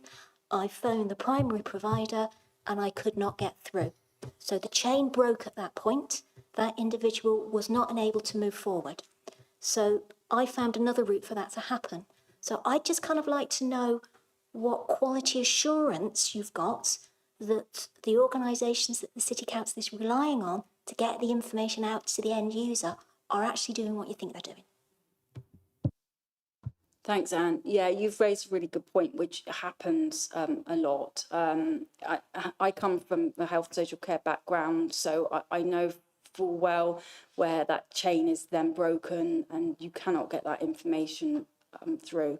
From the City Council's point of view, we have good officers who are in regular contact with key providers and organisations across the city. And therefore, I am confident that this information is getting across to them. If it's not, then I would certainly encourage those organisations to come to us to maybe communicate with us that it isn't. I would hope that we've been in it long enough, regardless of the administration, or regardless of who the administration is, that we have got officers that have worked for the City Council now for a number of years. So I'm hoping that those relationships have been strengthened. If not, then, as I say, you know, I think it's definitely for those organisations to come to us so we can try and sort that out. Thanks, Anne. Okay, cheers, thank you. So, Angela. Thank you. And then Steph, and sorry, Steph's the last speaker. Pardon?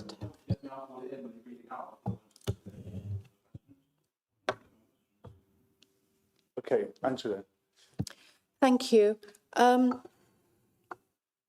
lot of what we've talked about, I'm assuming, is electronic information, but obviously elderly people, housebound people, people with certain health or mental health conditions may not be able or willing to access information that way. But a year ago, we had some leaflets called Help with Money, which some of us councillors were actually distributing. And I distributed some in Kingsholm and I needed more. I think I had one extra supply, one refill, and that was it. So how can we be sure that there'll be enough money to fund any literature that we might produce, rather than just relying on electronic methods, which I know is cheaper, but might miss some of the people who are most in need? I think digital poverty is a very real concern, actually, and it's usually the elderly or older people of our society that aren't so up with websites and digital. And I know this is something that Tree's passionate about as well. And yet, quite frankly, the council doesn't have the resources to send it out in a published document, you know.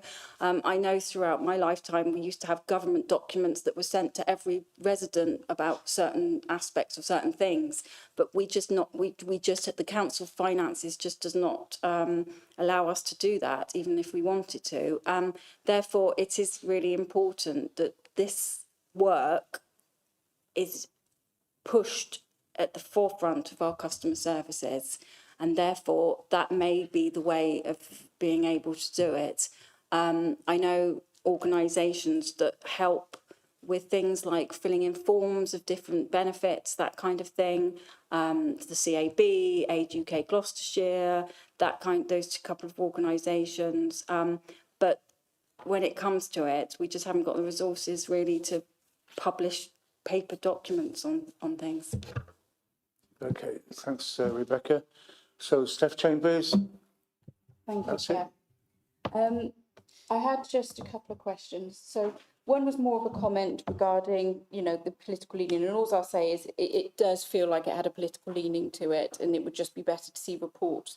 You know, these are reports for the residents to look at as well. And while we're all here in our own political groups, it would be better to see it out of the reports in this way. Your strategy is your strategy politically, but the report shouldn't really be political. And then the other point I had to make was, when a report's brought forward in relation to a motion that's approved by this council, it would be, I know we can look back on it, but it would be really good to see that motion within this report, so we can very easily see, do we believe that this report, and I'm not saying whether I do or not, but do we believe this report meets all the key points in the motion? So that would be great to see going forward. And then the last thing, where a couple of people have touched on, so on point 3.17, where it mentions the website, I just wondered how often that's updated and what the community wellbeing team do to keep in contact with all VCS across our city, because there are some people that they're smaller or they're not very prominent, but what do we proactively do to speak to these VCS organisations and check in regularly and making sure that whatever we've got on our website is really up to date and current? Because you said they can come to you, and yes, they can do, but I think we should be proactively seeking out what is out there. Yeah, thank you, Stephanie. You've raised two really interesting points. In terms of the motion not being embedded into the report, I totally agree with you. So for future, I think that would be a nice thing to do. So that can be done easily. So in terms of the web page access via its main website, I don't know about that. I'm not sure how, in terms of the regular check-ins. First of all, you said about updating the main website, didn't you? Do we know that?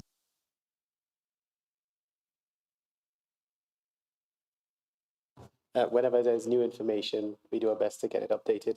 See, it's scheduled work, so sometimes it changes very quickly, but we try to keep it up to date as much as possible.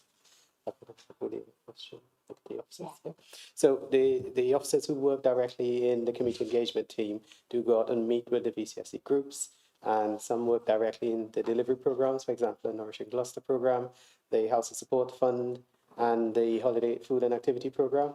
We also encourage staff to use their volunteering days to go out with the Holiday Food and Activity program to work directly with the community, where we do get feedback in those instances, and that is held 3-4 times a year. That's just one that's held 4 times a year. Most times we have officers who work directly with the community almost on a daily basis. Okay, that's really helpful, Steph. You okay with that? So I really do, in the next 15 minutes, want to deal with the armed forces and the air quality. Right, so wrapping up, thank you very much for that. It's only with regards to item 10, monitoring KPIs. It says review existing key performance indicators, consider measures, give clearer picture on each delivery mechanism, success, failure, influence, review, development and delivery. It's got everything that needs to be done. Exactly. It says by all teams to be reviewed and developed. We just need a time and date. If we can come back to that, that'd be great. But it's there, so you know that it's to come. And so to be very clear, Rebecca, you're going to circulate the answers to Councillor Chambers and the committee as well. You okay with that, Alistair? Thank you, Charles. That's amazing. That's right. You know, I'm not taking any more. We really do need to move on, unless you want to take. I just want to raise a point of order. Unless you want to take a vote on whether or not we stay. What time do we do the vote, Lauren? Is it 8:30? Okay. And that is my point. We've got two very important issues on the agenda here, and I don't think we should rush them in the quarter of an hour it's left. So over to you, Chair, to decide whether we should extend. Hang about. I was going to wait till we were approaching closer to 8:30 and then put that to the meeting, okay? So, Rebecca, it's you again, I think, for the armed forces. And your report is very comprehensive. I'm sure that this one we can just take as read with you making any serious points that you want to. I think it's a good report. The City Council should be proud of its record, what it's doing with veteran serving service personnel and reservists. I think it's a good record and a good report. Thanks, Councillor Gravel. I think that's why it's important that I say a few words about it, actually. If you're adding to something that's not in the report, then that's fine. But if you're just going to rehash what's in the report, that really is not making best use of our time. Well, no, I don't think I am rehashing it, actually. You know, I'll give you the benefit of the doubt, but please carry on. As we reflect on the past year since the attacks in Israel on the 7th of October a year ago and the pursuing war in the Middle East, it is worth just pausing, I think, actually, for a few seconds to think of the dedication of our own armed forces to protect our people, territories, values and interests at home and overseas, through strong armed forces and in partnership with allies, to ensure that our security and to support our national interests and safeguarding us as a prosperous country that we are. And I'd just like to say we thank you to every single one of our members of our armed forces. I'm very pleased to be bringing this report to this committee. I think it must be said that as a council and as individual members, we have the utmost respect for all current and former members of the armed forces. As of 2021 in Gloucester, we had 5,123 veterans, and I'm sure now we have many more. And I want to thank each and every one of them individually for their dedication of service to this country. I think we would all agree this council has a duty to continually support current and former members of the armed forces, reservists and their families as part of our commitment to the Gloucestershire Armed Forces Community Covenant. You'll see in section 3.3 our commitments, and it is vital that we encourage our local communities to support their armed forces community in their area. Last week, I had a very informative visit to GL Communities based in Matson and went to the Phoenix Community Centre. I was extremely honoured to be introduced to Roy, a veteran from the armed forces who is enthusiastically, with the help of GL Communities, ready to set up a fishing group for him and fellow veterans, many of which are suffering from PTSD. These groups are essential for the mental well-being of such a valuable group of individuals, and I do hope in going forward we will see more of these groups set up. You'll also see in Appendix 1 a list of specific measures that the Council implements in support of the Covenant. As the relevant Cabinet member for the Armed Forces, I am delighted that I will be attending Gloucester Armed Forces and Veterans Breakfast Club, which meets on the last Saturday of each month, and I am in no doubt that I will meet more incredible veterans like Roy. In recognising the importance and worthiness of this particular area of my portfolio, I felt after Councillor Lewis spoke so passionately to the approved Armed Forces motion last month that it really does require specific and committed attention. I therefore took it upon myself to email him, and I'm delighted that Councillor Lewis accepted the role of Armed Forces Liaison Member, which works in the same way as the Champions, but with a new title, and I have no doubt that Councillor Lewis will be able to bring to my attention all the things Armed Forces related in going forward. That's all I really wanted to say on that. Well, certainly congratulations to Councillor Andy Lewis. Any questions or comments, please? I just want to ask for an update on something, if that's okay. Yeah, go for it, quickly. Yeah, at the last council meeting, we said we would bring the forces more in line, the veterans, more in line with the council tax, whatever it's called. The council tax, more in line, makes more equal with the benefits they get. And it's work in progress. I just wondered how far we're Oh, that was the Royal British Legion notice of motion that we made. That was unanimous. And that's just lobbying the government. So I don't think there is much progress, is there? There isn't. It just says in here that it will be progressed in due course. Yeah, So I just wondered how it's going. It's going. Yeah, well done. Oh, anybody else? Angela. Sorry, Anne. Sorry. Close enough. So, quick query. You've very kindly listed at the back of the document some of the areas that community wellbeing is reviewing. I note that you've got army recruitment events. Could you just confirm that the City Council is treating the army as it would any other employer? Absolutely. Please. Thank you. And it also, in the document again, you talk about community building, which is, close to my interests. I'd be interested in a little bit more information about how you're using that to reach out to the military community, as we know that often military families move around a great deal and can be very disconnected from their host communities. Yes, thank you, Anne.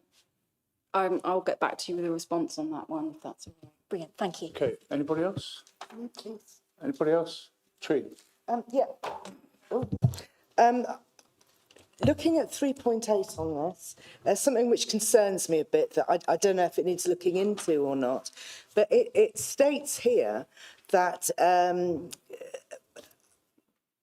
homeless members of the armed forces with priority need, so dependent children, vulnerable, disabled, etc., will be awarded gold band for 6 months from discharge date. My concern about this, and I think Steph would probably be able to either confirm it one way or another, is that actually we've got an awful lot of people on gold band, and it's taking a lot more than 6 months to find them somewhere appropriate to live, that's permanent and secure.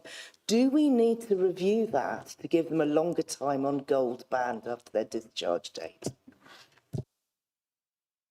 Yeah, just to respond, I agree. Yeah, and that's completely right. That is what's happening. I think that, yeah, that might need to be looked at again. Actually, it'd be nice actually if we could get some waiting list numbers, some actual measurement numbers in terms of that as well. That's a really helpful suggestion from Tree, and if you're happy to take that away and look at it, that's really good news. Okay, so it is a very important subject, and as some of you know, maybe not all of you, the Warwick County Council, I am the Armed Forces champion and chair of the Gloucestershire Armed Forces Partnership Board, and we work, and people just very quickly, it's not just veterans, it's serving personnel and reservists as well.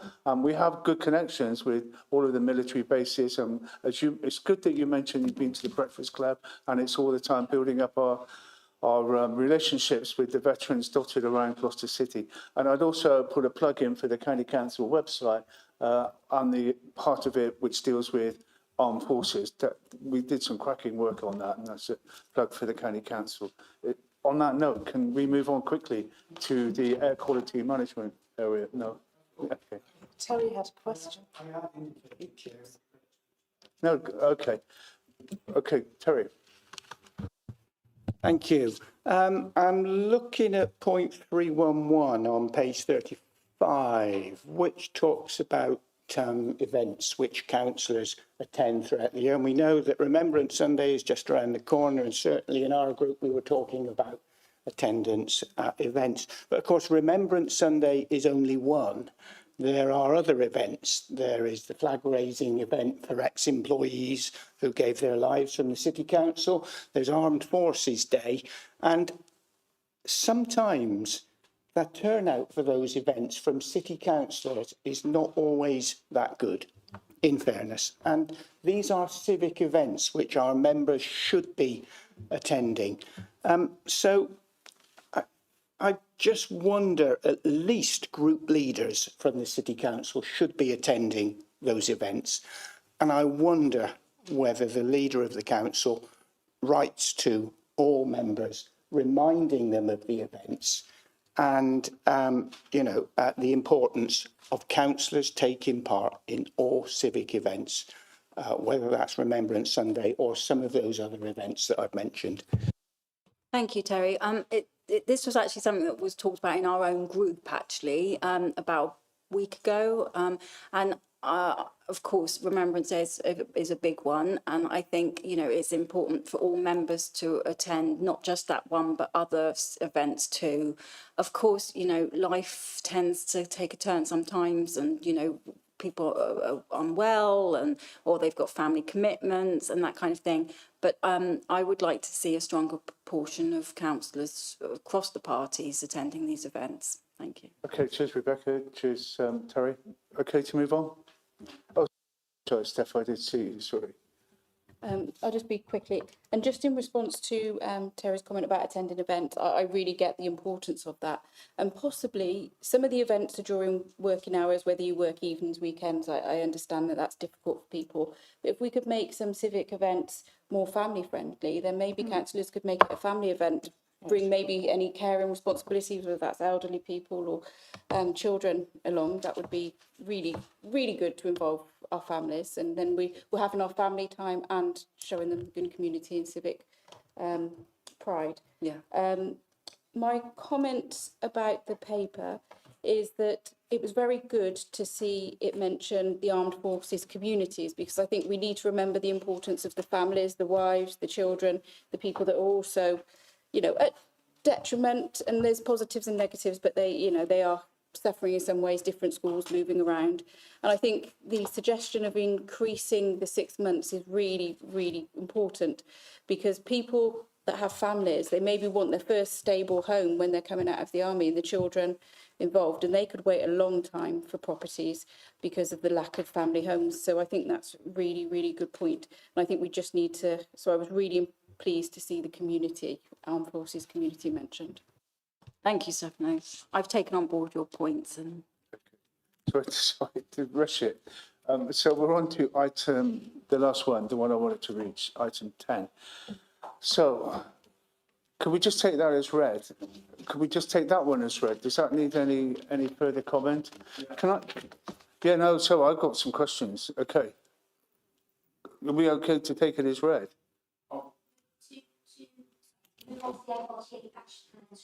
That's what we're doing. But we've got 4 minutes to do it as well.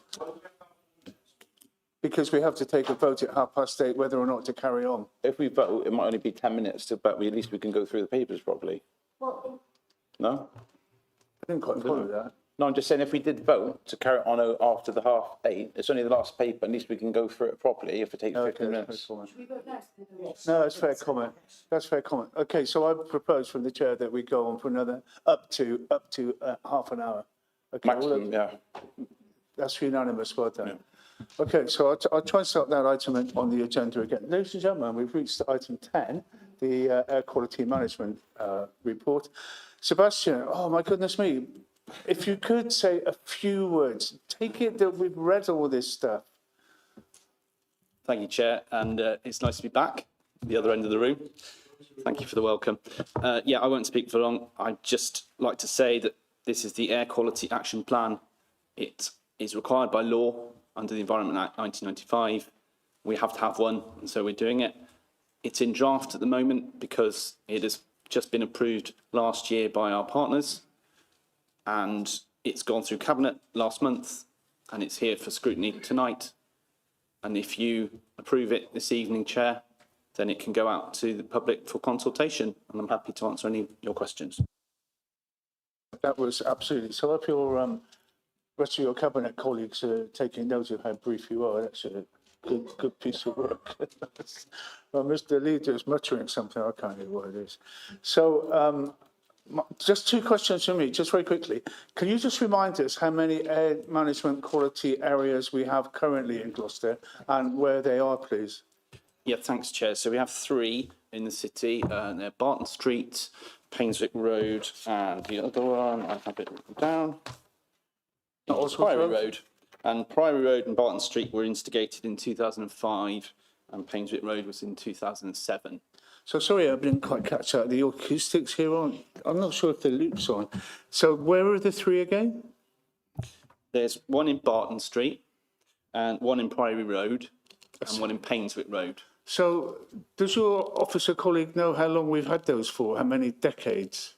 So the two in Barton Street and Priory Road were instigated in 2005, and the Painswick Road one was in 2007. That's quite a long time, isn't it, for us to have areas of Gloucester where we have serious issues with air quality. So why so long to sort it? Well, actually, Chair, the air quality nationally is improving, and there is a thought that we might be able to revoke at least some of these areas due to the air quality improving in those areas. But actually, it's always a discussion between me and the officers as to whether they actually want to, because it does keep the focus on improving air quality. I mean, Barton Street in particular, you've got a lot of traffic going through there, and it is of concern, even if the measurements are telling us that the air quality is improving there. Okay, I'll open it up to others. I don't want to hog it. Steph. Thank you, Chair. Unless I missed something in the main part of the report, it was really, really disappointing to it mentions briefly to improve the health of residents, but then it talks about the financial impacts, etc., and it will cost the NHS X amount. But there was no data in there about the amounts of deaths that are caused in the UK or the amount of people that lives are seriously impacted by air quality. And I'd be really, really reluctant to see these go away from our city, because just because it's improved at the moment doesn't mean it will stay that way. This is really close to my heart because our son has recently been diagnosed with a really life-debilitating condition with his lungs, and he's not the only one. There are so many people with lung conditions. You know, if we were to understand how many people in our city suffered from lung conditions, that would be really focus how important this is. And yes, we are moving away. This, you know, ties in with our climate work as well, to move away from so many vehicles on the road. And it doesn't mention, unless I've missed it, what are the biggest impacts that cause this air quality to dip in the city. You know, I would think it is cars, etc., you know, build up congestion, but it doesn't explain that to me very easily. So I would like to see some more detail in the main body of the report that explains it clearly. And I think we really need to keep on top of this, because this, and I want to know how many people are affected within our city. Thanks for the question. Yeah, if you go to the City Council website and the section on air quality, there's a quite comprehensive list of documents there that you can read at your convenience, and I'm sure that will provide the answer to the question of number of deaths. But if it doesn't, and I'm very happy to get back to you on that point, it's worth saying that this report is very much a sort of high-level summary, and it goes with the appendix, which I'm sure you've seen, the appendix 1, which is the actions. And really, we can't try to put too much in this summary report, because it takes away from the action plan. I think what you're looking for about what are the causes of pollution, yes, you're absolutely right. It's cars, it's vehicles, but it's not always just, you know, number of vehicles. It's sometimes to do with how they're driven, you know, how smoothly you drive, the average speed at which you drive, whether you sit anywhere idling with the engine on, you know, that all contributes to it. So that's in the appendix, the action points, and these are all ongoing. And I would just encourage you to have a look at those, but also do check out on the City Council website. There's quite a comprehensive amount of information there as well. Or anybody else, Tree? Yeah, I was just wondering, at the moment we've got these three places, Barton Street, Penswick Road and Priory Road. How do they decide if somewhere else needs to be on that list? Because I'm just thinking somewhere like Southgate Street, the bit between Spa Road and the corner up here, you know, the traffic is astounding there. So how would we know that that doesn't need checking when Barton Street does?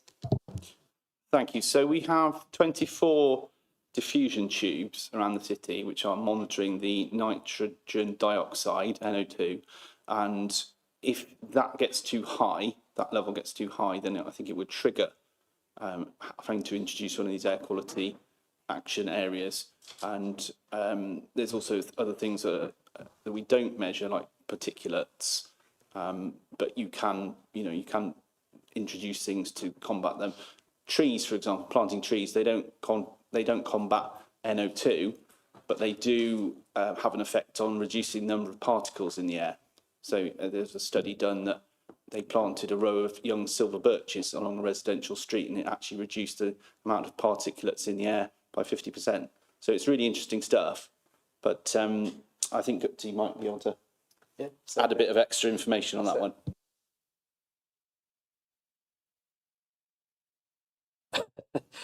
I'll start. One of the criteria we use to decide how we're going to measure and where we're going to measure is it depends on the nature of the street itself, how many residential properties are there.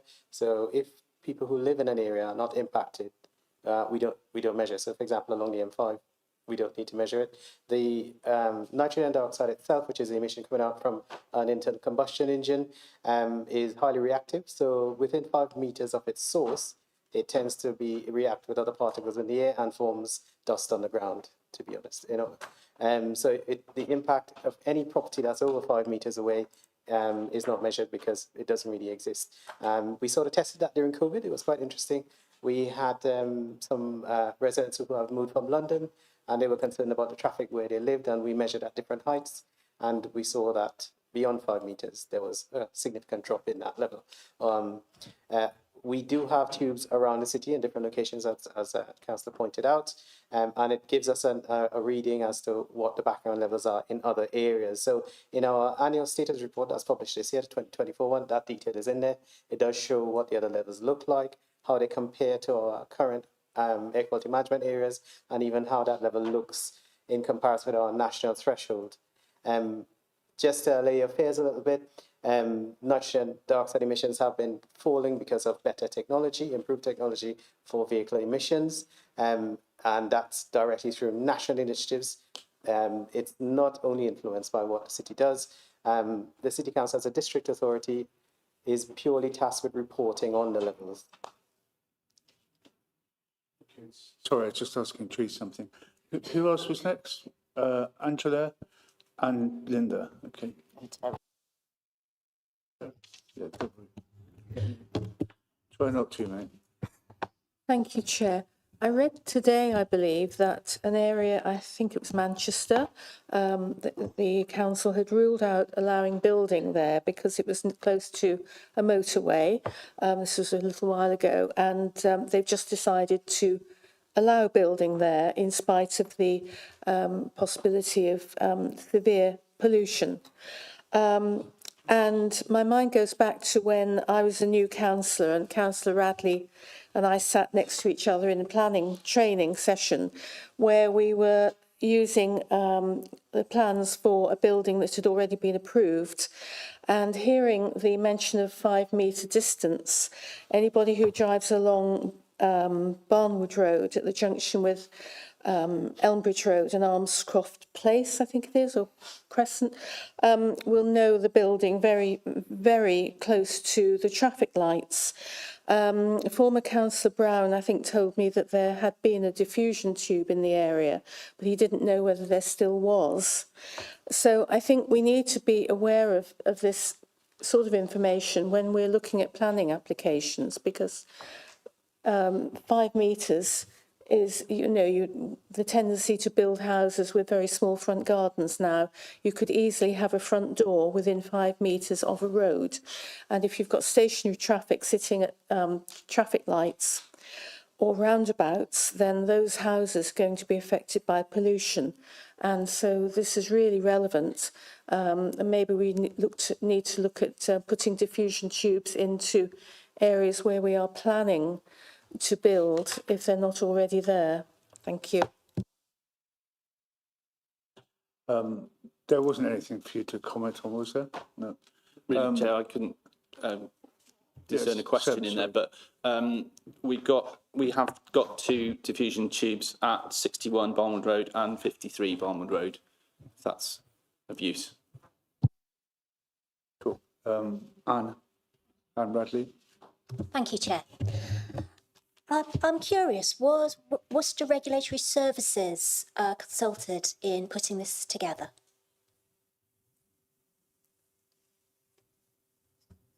No idea, I'm afraid.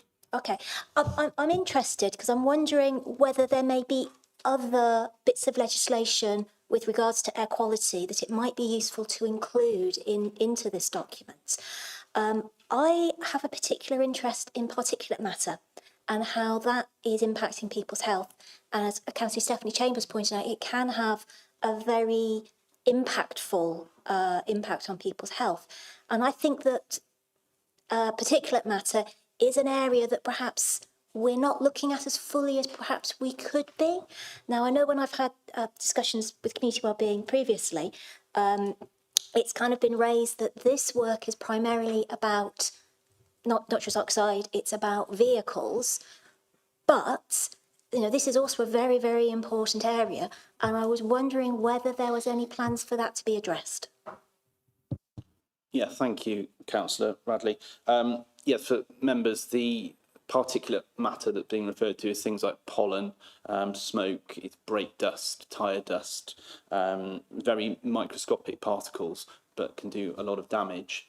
We don't measure those as a council currently, but Gupti informs me that we are undertaking a piece of work on that. So if it's okay with you, I'll pass over to him and he can give you a bit more detail on that. The particulate matter of concern, so it's PM10, so 10 micrograms and under, or PM2.5, such as 2.5 micrograms and under in size, which depends on how it gets into your lungs and the damage it causes and how deep it could go into your lungs. So historically, the City Council has a smoke control zone, which is just around the cathedral. What the government is very concerned about now is the particulates that come out from wood burners and that a lot of people have installed in their house. That does significantly increase the particulate matter emissions in any area. And it's fairly continuous because people keep them burning for longer, so there's less time for it to dissipate in the atmosphere. So we are doing a piece of work on looking at what we are going to do with our smoke control zone and how we are going to look at controlling particulate matter around that. The main reason that we don't measure particulates is the cost. The equipment is very expensive, very delicate, and it doesn't last very long. It's a huge investment to do that. One of the things that we are relying on in terms of partnership is that DEFRA has decided to put in a background monitor in the city, at a location in the city, and once that's set up, it will be able to give us a real-time indication of what our standard background levels are of particulates. So we'll be able to use that in our reporting. Though I welcome the background monitoring, and I think that is marvellous, I think it might also be very useful to think about perhaps areas where there may be indicators of air quality concern. For instance, I also sit on licensing, and we brought to us work around an industrial unit on Bristol Road, and there were smells. Again, that's an air quality issue as well.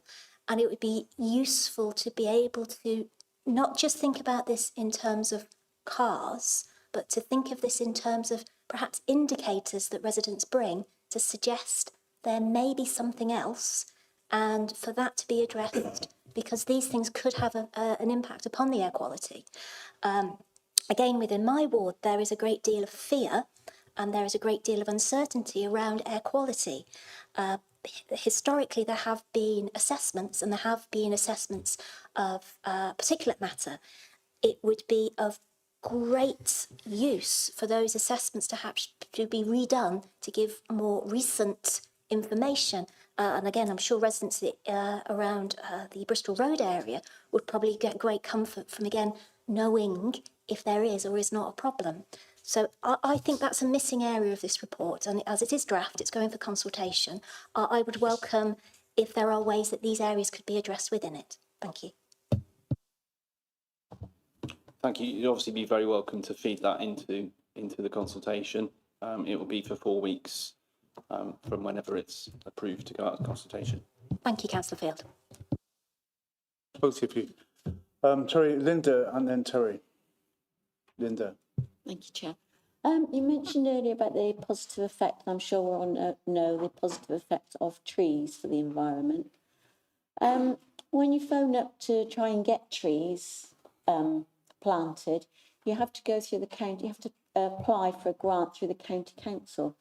Can anything be done to improve this? Because it used to be that you just phoned up, said an area where you thought trees would be, could be an ideal place to plant, and they would be then see whether it was suitable and just planted.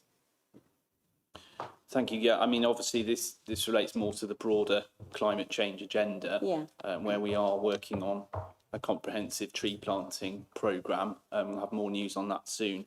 But it's worth saying that trees in themselves do not do much for nitrogen dioxide pollution. They're not being shown to have an effect on that. They can reduce particulate pollution, so the PM10, the PM2.5, the asthma-causing particulates, they can be reduced greatly. So it is worth always looking at how we can plant more trees, particularly street trees. They're very important. We don't have enough of those in the city.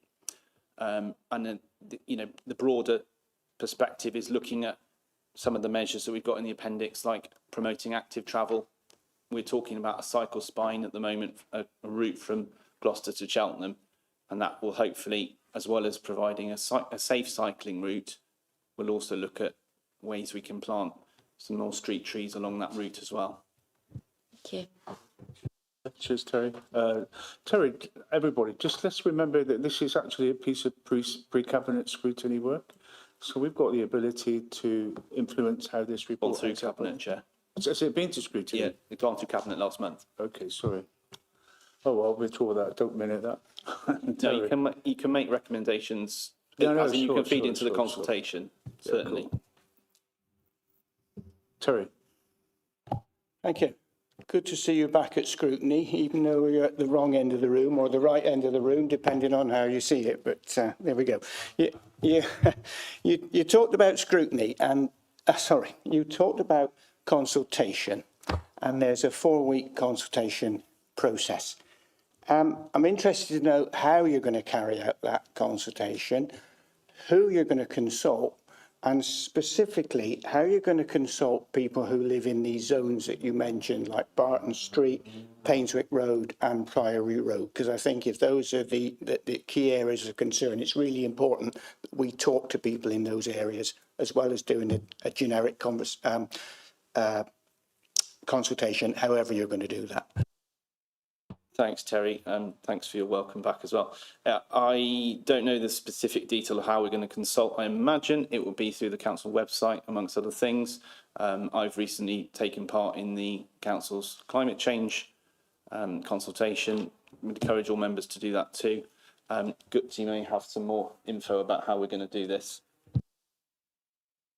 So we, in addition, as the councillor pointed out, we will be using our commonplace format, where we will have officers going out into the communities, meeting members of the public and having conversations with them. We intend to make it a very simple, one-sided sort of group of answers, where we would direct questions so that people will be interested and willing to answer and spend at least just a few seconds to give us an input as to what they would like to see when it comes to equality. Thanks for that. That's really pleasing to hear, because with the greatest of respect, the council website is only one method of consulting people, and it is really, really important that we talk to people. And just to go back on that, so will that include people in Barton Street, Painswick Road and Priory Road? Yes, we will be targeting the AQMAs. So you nicked almost word for word my question. So I just want to come back and finish off that thread. Because I think I'm not going to say that we owe the people of those 3 areas an apology, but I think we owe it to ourselves to consult very, very fully with them and understand the implications of having this awful air in their neighbourhood. And it would also be interesting for council staff who are talking to them to pick up any incidents, any stories about illnesses, serious illnesses, and God forbid worse. Because I just can't get my head around the fact that these air quality management areas have been in place since, what were the dates again, 2005? Were the 3 of them 2005? No, two in 2005, Barton Street and Priory Road, and the other one, Painswick Road, in 2007. So can your officer give us his assurance that we will knock on doors, and if people are out, leave letters saying, we as a city council take the issue of air quality very seriously.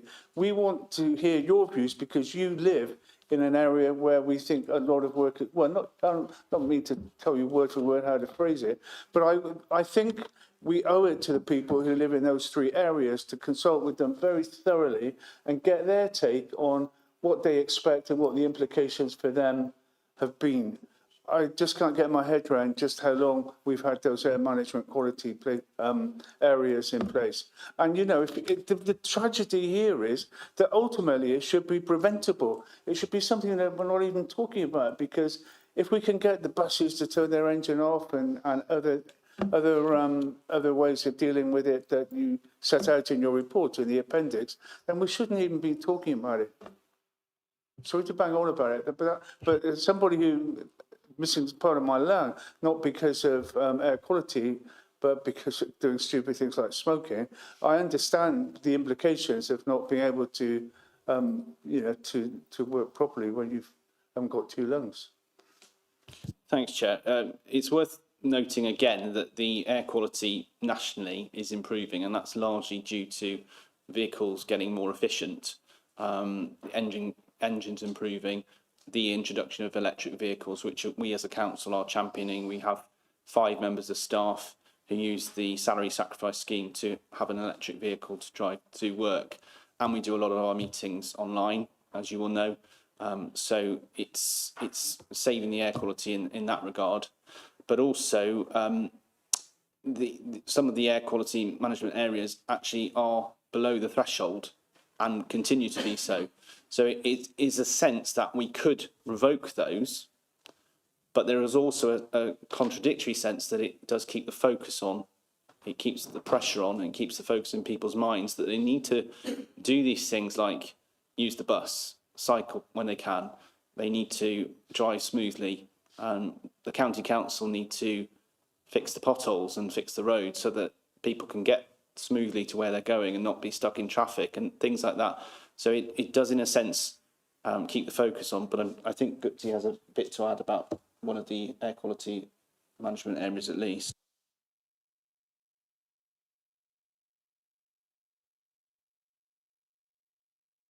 The website, but to reassure you, the threshold that we're meant to be under is 40 micrograms per cubic meter, which is 40 parts per million in our language, in our money. And what we have been, in all 3 of them, we have been under. The one that is highest is still Barton Street. And however, that has to do with the level of traffic and also how close the buildings are and the height of them to the road itself. So it creates a bit of a canyon effect where the levels are measured higher, and obviously the concentrations are higher in those areas. But the other 2 have been continuously lower for the past 3 years. So we are looking at doing a study into revoking them. I didn't reply, but I didn't quite follow all of that. You're saying we've got the air management quality area set up, but then I didn't quite follow when you were saying they're below the levels anyway. Yeah, so it's improving. What I mean is that they have improved since they were set up. But they still require that assurance area to be in place because they're not meeting the levels. Is that right? Well, it does breach sometimes. So on some years, that level is measured higher than the average, than the threshold level. What I'm saying is that and I think what the council is trying to say is that if we do have them in place, it does mean we could hold developers to a higher standard, so that when they are applying for development, they would do further air quality impact assessments. I still don't follow it, but I'll follow that through. So remember, we'd like you guys to come back in 6 months' time so we can see what progress has been made, what the result of the consultation was, and with some dates added on to the areas where there are no end dates. That would be really helpful. Thanks, Chair. So just to clarify, the action plan covers 4 years, 2024 to 2028. It is reviewed, we review it every 5 years anyway, so the action plan would be reviewed. Of course, we can't put dates on things, specific finite dates on these things. It's an ongoing journey. You know, we've got a target as a council of getting carbon neutral by 2030. We have a target as a district of getting carbon neutral by 2045. I hope we achieve both of those, but they are all on a journey. You know, a lot of these items are working with highways, as many members have noted tonight, so we have to work with them to get them done. It's also worth saying that we have to provide this action plan by law. It has to be published by March next year. According to DEFRA, we have to do it. So I hope that all members tonight are saying that we should approve it and it could go out to consultation. Whether you want me to come back in 6 months' time, more than happy to do so, not a problem. But it does have to start. So Sebastian, sorry to interrupt you, but I just don't want people to walk out on the dot of 9 o'clock. But I think we would like you to come back. We can get some more information, some measurements, and this has already been through Cabinet, so we can't make any recommendations for it going out, but I just don't think this going out to consultation without the details of the impacts on people's health is appropriate. I think the residents need to be able to read a report that was going to consultation with the full details of what this means. It's a good point. Let's stop the hidden data. Let's have some transparency, please.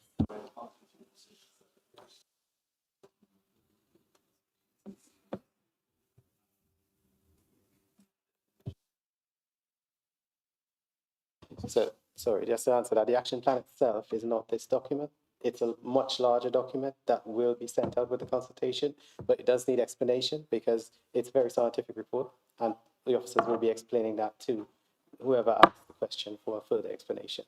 So it does have that detail, and like the councillor pointed out, the information is available on the website, but it would also be made directly available to anybody who wants to know at the time. Thank you for answering the questions to the best of your ability in a courteous way. Sorry you felt that Councillor Chambers was out of order. I think I still disagree on that. But it'd be good to have you back in 6 months' time. And we'll clear up the points about the consultation and the wording and the information that's required in it to take up the other Councillor Chambers' comment, because I think that is relevant. And just sorry that, well, not sorry at all, but we are passionate about these issues. That's why we become elected members. So none of you at the top table or the John McGuinty should take offence at anything that we've said. We are passionate, and that's why we stand for election. I think on that point, I'm going to close the meeting. Safe journey home. Thank you so much.